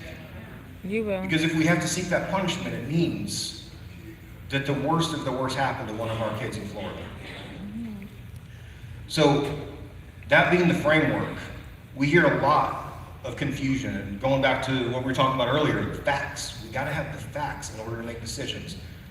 That penalty that I'm talking about, that bill that we passed, overwhelming support in the Florida Senate from Democrats and Republicans.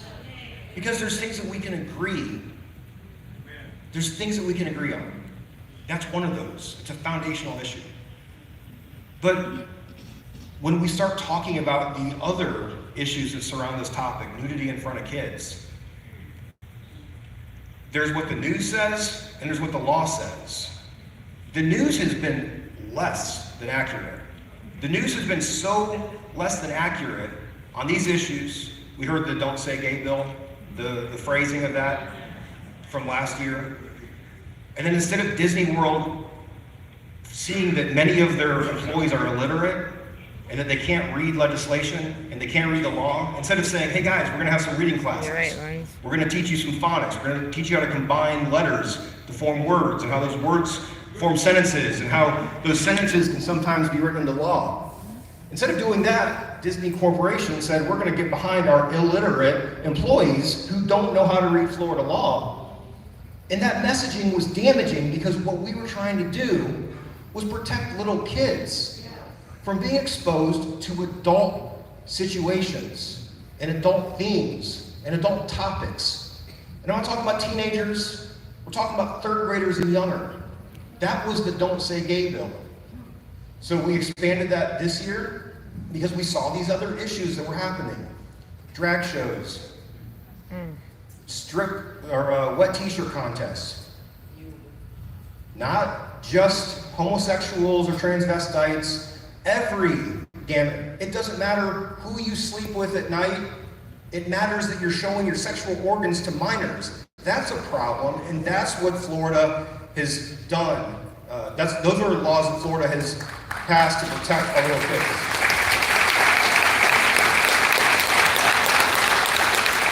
And if compromise is okay when you're talking about budgets, right?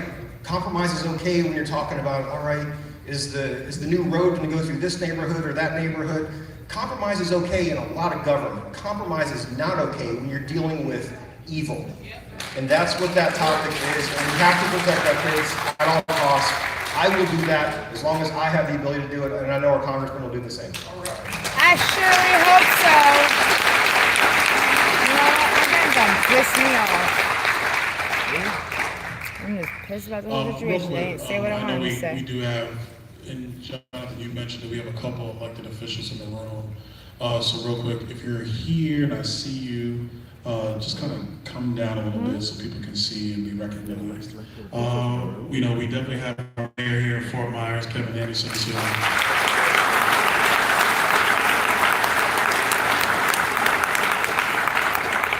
Walking down the aisle, we have a good friend of mine. I'm not saying you're not, Kevin, but good friend of mine, Lee County School Board member, Mrs. Melissa Gianavelli is here.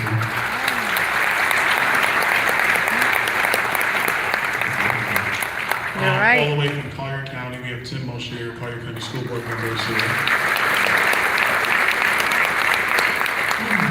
Jesus, Rebel, you're here. Why didn't I see you back there? Are you good? I know. I'm coming to you in a second, Armor. Stay right there. Vice Mayor for Estero, Mrs. Rebel is here with us. And Lee County School Board member, Armor Persons is here with us. Can't see him. Now that's it. Just want to make sure you guys are recognized. You're welcome. All right, no problem.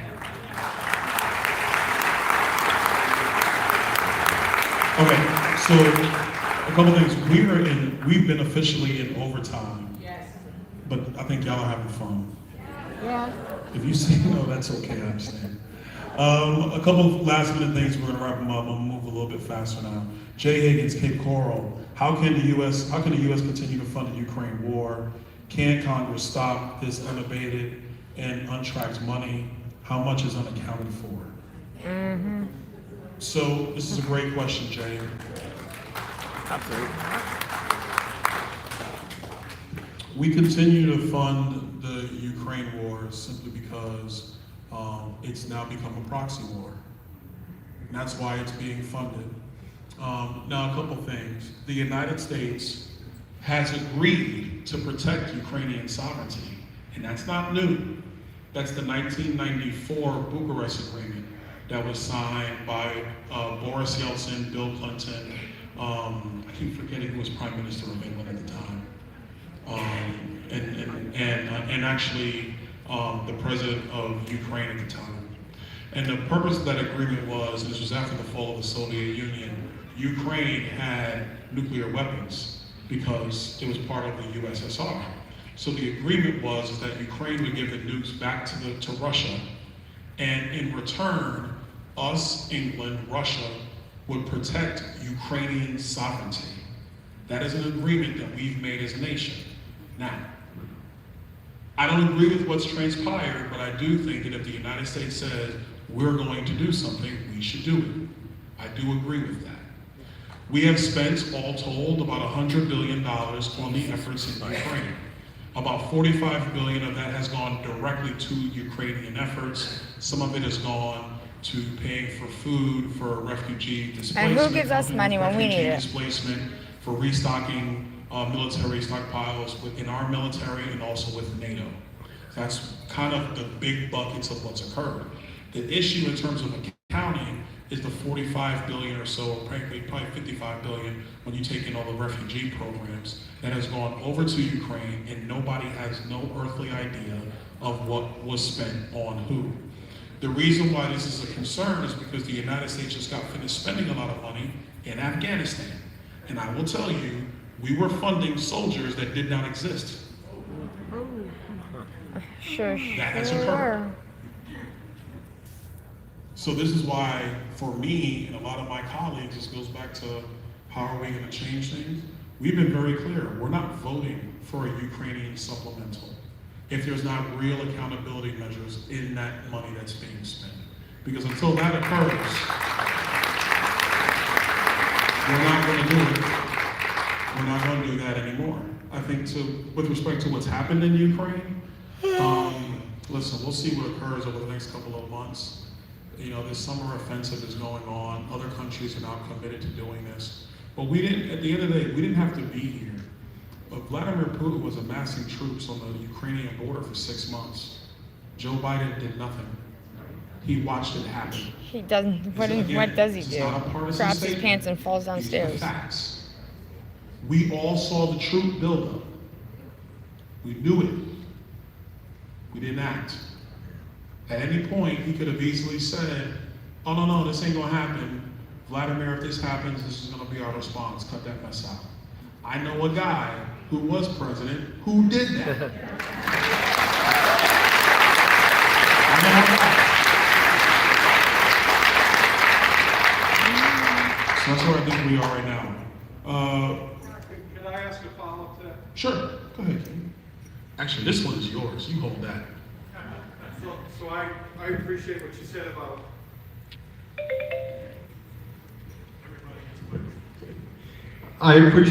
said about our obligation to Ukraine.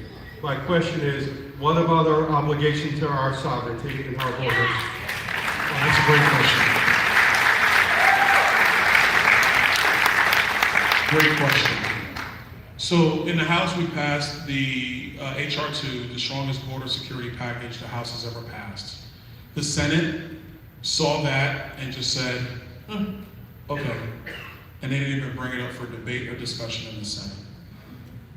The quickest path to securing our border, in my belief, is twofold. Number one, this is one of the things, incidentally, with appropriations we're fighting over, is to have border security be a part of the appropriations package.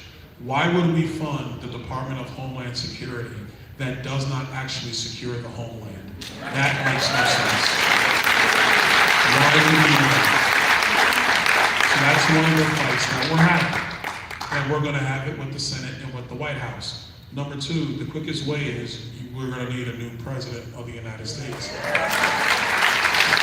And vice president, because she sucks too. The enforcement of our laws, and this is under a Supreme Court ruling back in 2015 actually, when Arizona made a change to their criminal laws where they would ask you if you were in the country illegally, and Hey Mag loves the you. media and people on the left side of our politics were like, that's xenophobia, you can't do it.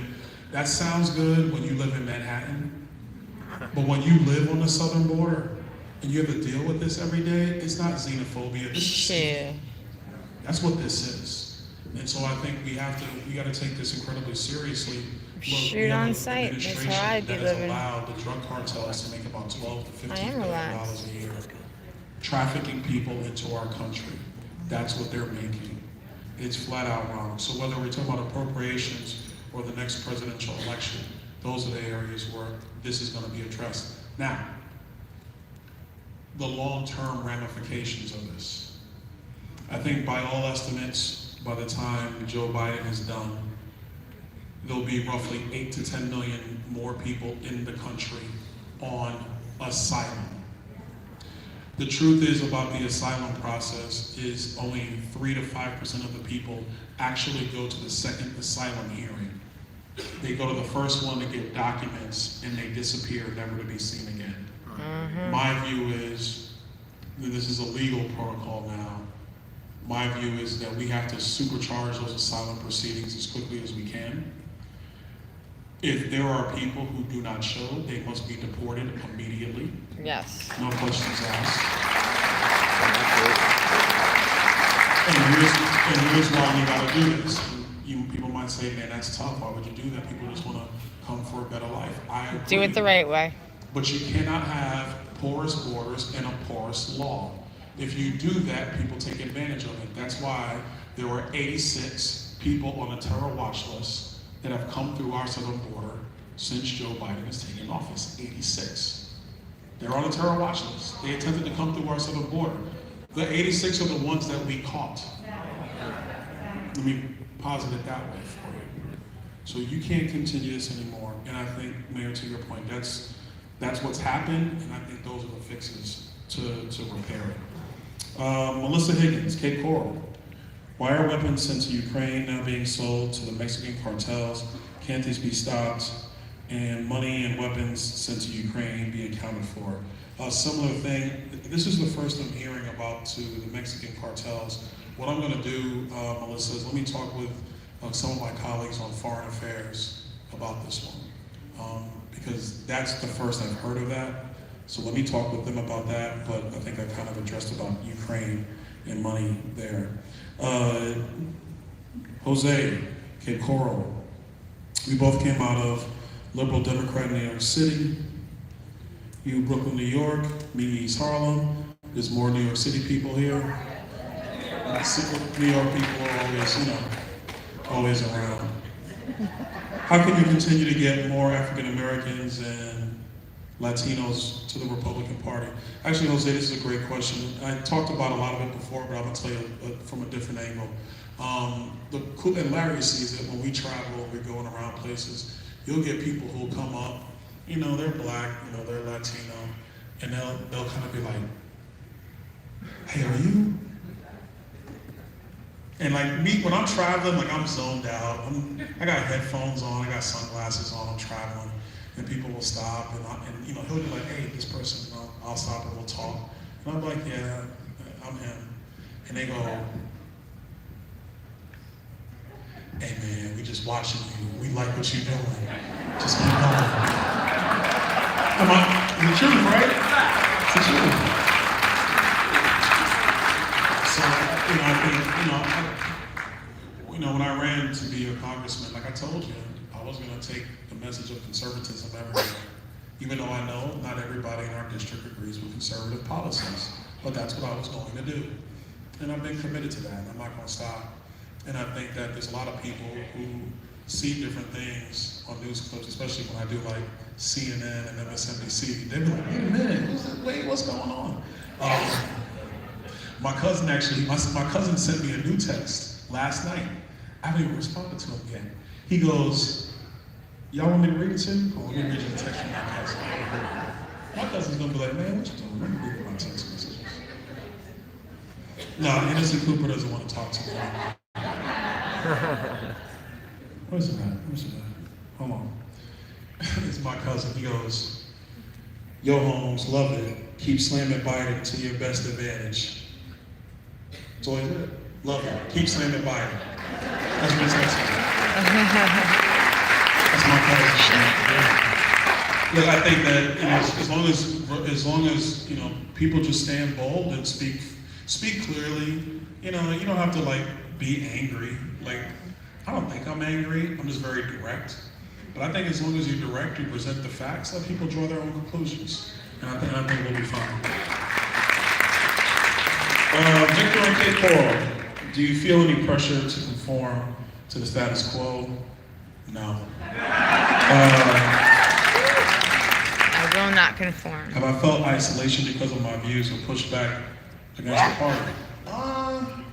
It's not so much about my views. I mean, I'll be really like open about this one. Yeah, Congress is pretty isolating. Like I told my wife, I was like, you know, I don't talk to as many people. Like if I know you, I'll talk to you. If I don't know you, I'll be like, hey, who's this person? And that, you know, you try to just make sure you engage and have a real dialogue. But I don't too much worry about what people think. I just do my job, you know, and that's it.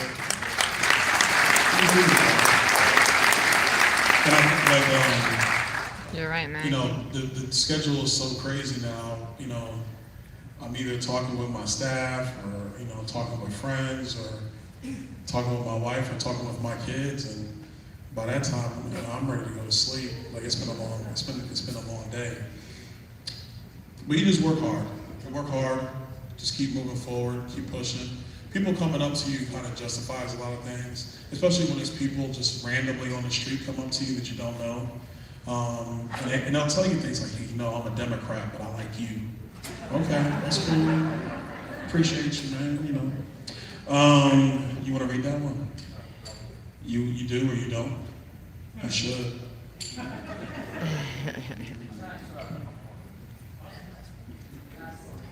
You sure? All right, you go ahead. And I got the last one over here. Go ahead.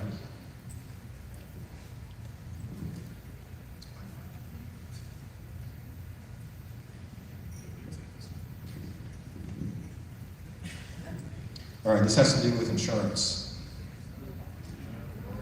Ooh. Raise your hand if you had to make an insurance claim because of Hurricane Ian. Keep your hand up if the insurance company did what they needed to do to get your property. That's a big no. All right. For most people in this room. So there's not as many hands were left up as initially went up. So we have an interesting, and I talk about this for hours, but I will not talk about it for hours. It's good that, yeah. So we passed some bills this year to deal with the crisis. They didn't fix everything. My rates went up for my homeowners. My rates went up a lot for my auto. I got ideas trying to get as much accountability for insurance companies, not because I hate insurance companies, but because I like you guys getting what you paid for. But I also need to make sure that the insurance companies who don't exist in Florida move to Florida so that you can have more choices about where to go. So if your insurance company jacks up the rates, you have more than 2 other companies to go quote you. We got to deal with Citizens, because if Citizens fails, everybody in this room, regardless of whether you have Citizens, picks up the tab. So there's a whole lot going on. We're going to keep working on it. If you have any problems, any questions, call my office. But you're not alone. Everyone's struggling. A lot of people make claims. The governor knows it. Tallahassee knows it. I know it. I'm living it. You're my people, my friends, my family that live here. You're all going through it with me. I'm going through it with you. So we'll get through it, and we're going to keep fixing this thing until we get it right.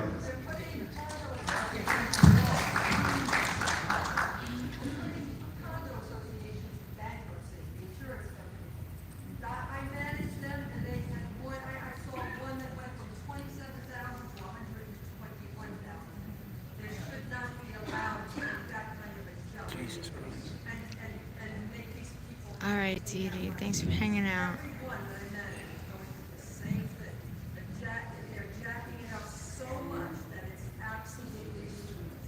Yeah, I was, before I came here this evening, I was on Fort Myers Beach this afternoon with Mayor Andrews going through a lot of the stuff that's been done and stuff that still needs to be done. And he talked to me directly about the insurance assessments on condos, especially those beachfront condos. And it is, yes, it is going through the roof. I totally agree with you. So I know at the state level, they did some things, they're gonna continue to do more things because we're gonna have to fix it. I got some other ideas, but I don't get to do that anymore. I'm at the federal level, but we'll talk. There might have to be some regional consortiums. How about I trade you one federal idea and you can trade me for one state idea? No, I don't like your federal ideas. But no, We get stuff done in Florida, so you actually might have a yeah, I know, I was there. Really, HR 1494 passed, that we can get the relief we need. We did not wait for amended returns. The IRS is backlogged as it is, and if all of these people in South Florida start filing amended returns, and if you get attorneys to make your assessments, get this stuff moving, and if you don't get it, people cannot rebuild. And that is the problem. So we really need to go on this, and it's not just about, getting amended returns filed. It's about getting the return to begin with. People cannot pay taxes, pay in taxes, and then turn around and wait 180 days for the IRS to refund. Pay have homeowner insurance Yes. for nothing. To end up having to sue them to get them to cover the damage. Clients are going through a CPA. I know there's other CPAs involved in this, area that would be happy to be. Yes, ma'am. Okay, last question. And then we're gonna close. This is from Gordon in Fort Myers. Why do you think Trump can beat Biden since he lost to him already? Because he didn't Independents lose. dislike him, especially women. All right, so. Because whoever voted for Biden the first Well, time the realized concern how is dumb they that, are the second time. He lost him already, and independents dislike him, especially women. Gordon? I have a better question. We've been talking for like 2 hours almost, and I have yet to hear one word about what the GOP is gonna do for the working class. By the way, my name is Christopher Bryon. I'm running for state legislature. Well, if you don't mind, I'll add it in. But yeah, I'm gonna address this question, I'm gonna add in your question as well. So, a couple things. One, I think that every presidential election is different. I think that if you look at the next presidential election in the lens of the last presidential election, that's like fighting the last war. That never works. You have to address the battle in front of you, not the battle that was behind you. The dynamics. And look, this is where the political consultants and the pundits disagree with me. But the problem for them is I'm typically right and they're wrong. And so, even when our own pundits and consultants do something silly, in my view, like not be prepared to deal with abortion in various districts, and they get shocked about why they had no message, I told them, they gotta be ready to deal with this because it's gonna be a thing. They didn't listen, it is what it is. We are where we are right now. I think in 2024, you're gonna have a discussion amongst voters, independent voters. If it's Donald Trump and Joe Biden, it's gonna be essentially the Pepsi Taste Challenge. Like which one's better? Because people have seen President Trump be president. They've seen Joe Biden be president. They're not gonna be caught up with the drama and the soap opera that is cable news, because I think at this point, people are they've seen it, they're like, oh, okay, well, everybody's corrupt, just move on. It's not becoming noise. There's a theory in marketing, it's called marginal utility. And so every ad you run has less impact because you keep running the ad. It's like if you see the same billboard every day, you start to black out the billboard because you've seen it every day, you don't need to see it anymore. You know the message. I think in 2024, it's gonna be a choice of which person did it better. And that's why I think that Donald Trump could be successful against Joe Biden in 2024. Yes. Issue number 2, if you look at right track, wrong track, who can handle the economy better, Donald Trump is favored by 30 points. So when people say, oh, who do I like? That's just a like thing. But we've been in and out of COVID-19. We've seen schools shut down. We've seen economies shut down. We've had the CDC lie to us. We've had the FBI interfere with information. We see scandals on both sides. Whether they're true or not is irrelevant. The scandals exist on both sides. I think people are just kind of done with it, and what they want is competency. And I think without question, if you ask voters who's more competent, and they take their emotions out of it, they'll say Donald Trump. Last thing I'll say, and this is kind of a rehash of an earlier point, and I'm gonna come to your point. A rehash from an earlier point is, what do we do internally as a party? You know, for people who want to support the governor and other people, you know, and this is probably more for the donor community, and some of them are happy with me now, some of them aren't, but it's whatever. Listen, guys, I don't really care who you want to invite to your dinner table. That's irrelevant. Like, I never voted for president because I wanted to have dinner with him. I voted for who I think could do the best job. And I will add, and, you know, even when it comes to, like, I'm not looking for our president to be our moral leader. I'm not looking for a pastor. I have a pastor. Because if I don't like the church, if I don't like the pastor, I just go to a new church. But I'm looking for a president. I'm looking for somebody who can get the job done. See, there's less applause on that because some people don't agree with that. I'm telling you my thoughts.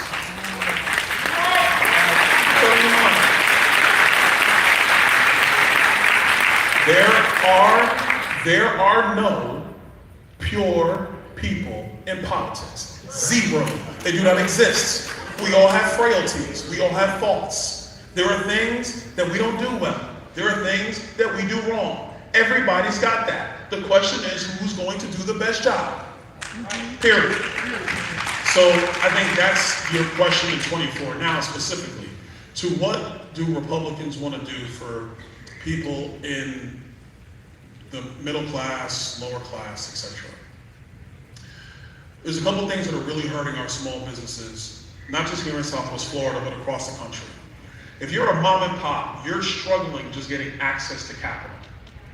So what's the Republican plan for that? Actually reforming a bunch of the regulations that have happened to the banking system. In 2010, they passed this thing called Dodd-Frank, 2009, excuse me, and they said this will stop too big to fail. They said this is going to reform the banks and everything's going to be okay. What actually happened was the big banks got massively bigger, and the community banks actually lent to mom and pop businesses. They lent to fledgling black businesses or fledgling Hispanic businesses or fledgling white businesses. Those banks closed. Or those banks got sucked in by regional banks and large banks because they can't deal with the compliance costs. If you can't get capital to a fledgling small business, how do you expect that fledgling small business to be able to grow and support the business owner and support the other employees? That's one. Number two. Hold. I'm trying to, let me explain, hold on. And I got something on that. Number two, I think when it comes to tax policy should be simple, not complex. Hiring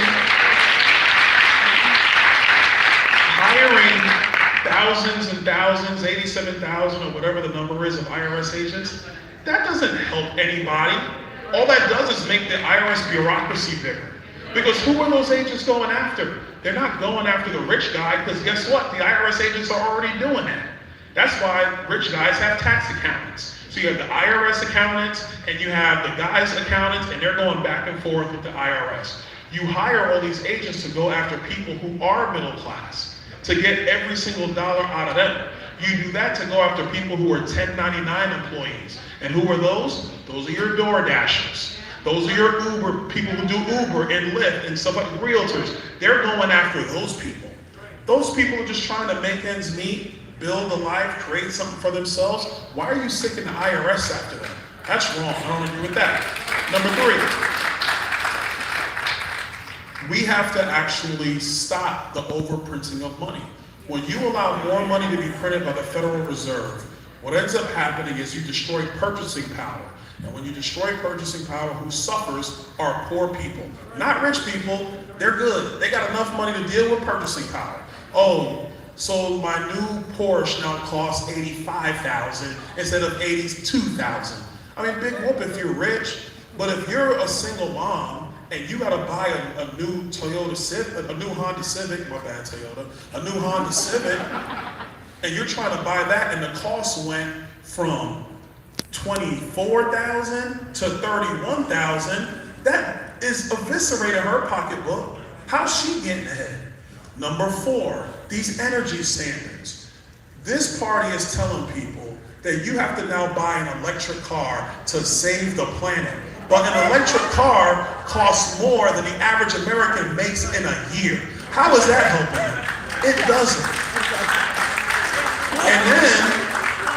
And then when you add, if you double the amount of electric cars to the electric grid, there's not enough electricity on the grid to power them.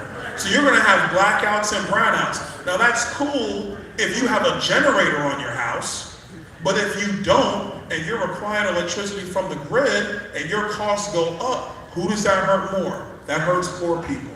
Number 5, when you go to education, and I've been a long-standing person on this, when you are a poor kid growing up in the inner city, and you are redlined into your school that is failing you, the number 1 thing that kid needs is for his mom and dad to have the ability to send them somewhere else.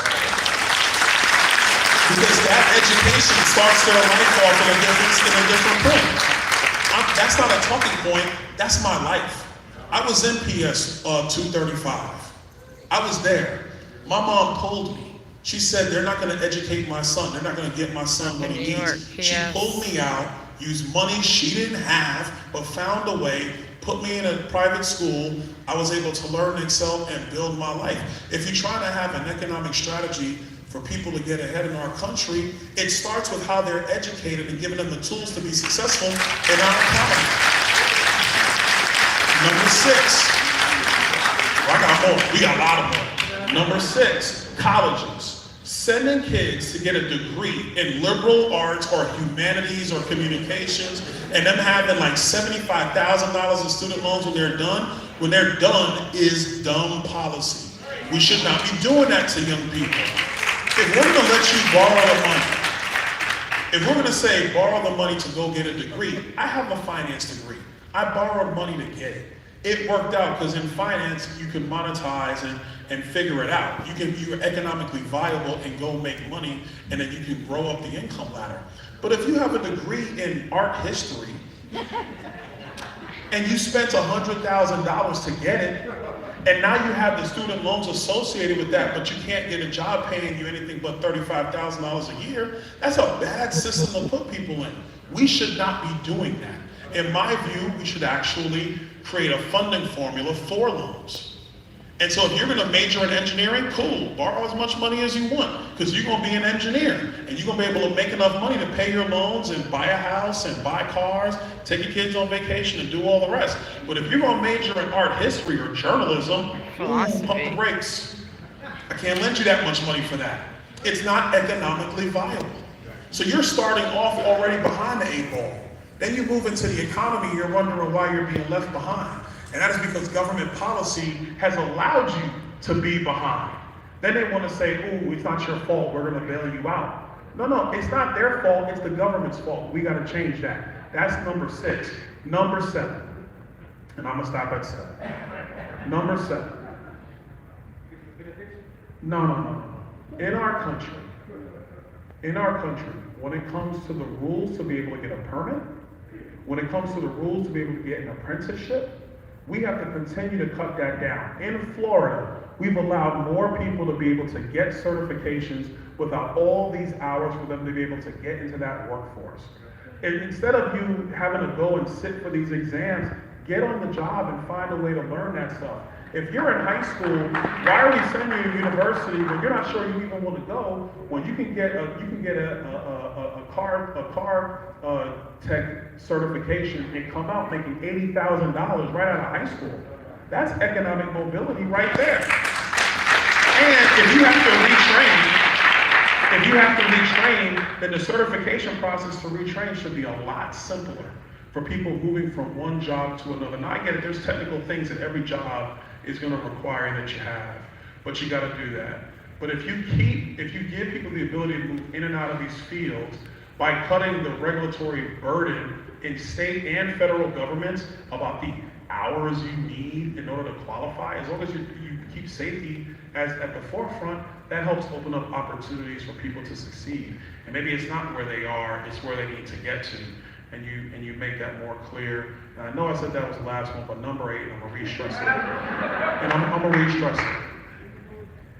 If the cost of buying goods and services continues to go up because government can't control its spending, that hurts everybody. Everybody. And look, I don't care if somebody's rich in this room. Congratulations, I want to be rich too. Congratulations, I'm not mad at you. I respect you. Good job, you did it. Congratulations.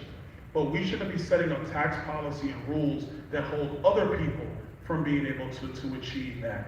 I was talking with a bunch of entrepreneurs in the digital asset space, and these entrepreneurs were talking to me about what they needed in order to excel because they love digital assets, they're building their business, they're small entrepreneurs they're building. And they're concerned about what's happening in Washington because Washington wants to pass some crazy policy about digital assets. And I said, you guys gotta fight that with everything you can, because it's great if Binance has their own fund and they're their own clearinghouse, but if the rules are so high that create barriers to entry of somebody poor trying to build something of themselves, how can they innovate and become that next person? How can they step in and gain the capital they need to grow their business? The founders of Home Depot will tell you now they can never build Home Depot today. Why? Because of government policy and government regulations. Not because there's not enough capital, not because there's not people who want to buy goods, it's because the government is standing in their way. I gave you 9 reasons. I gave you 9.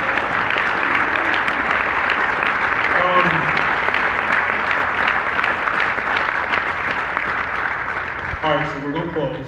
2 things. 1, I just want to remind everybody that when it comes to the plant, the sterilization plant here locally, that we're personally, we're gonna go over and view the plant, make sure all the upgrades that they say they're gonna make have been made.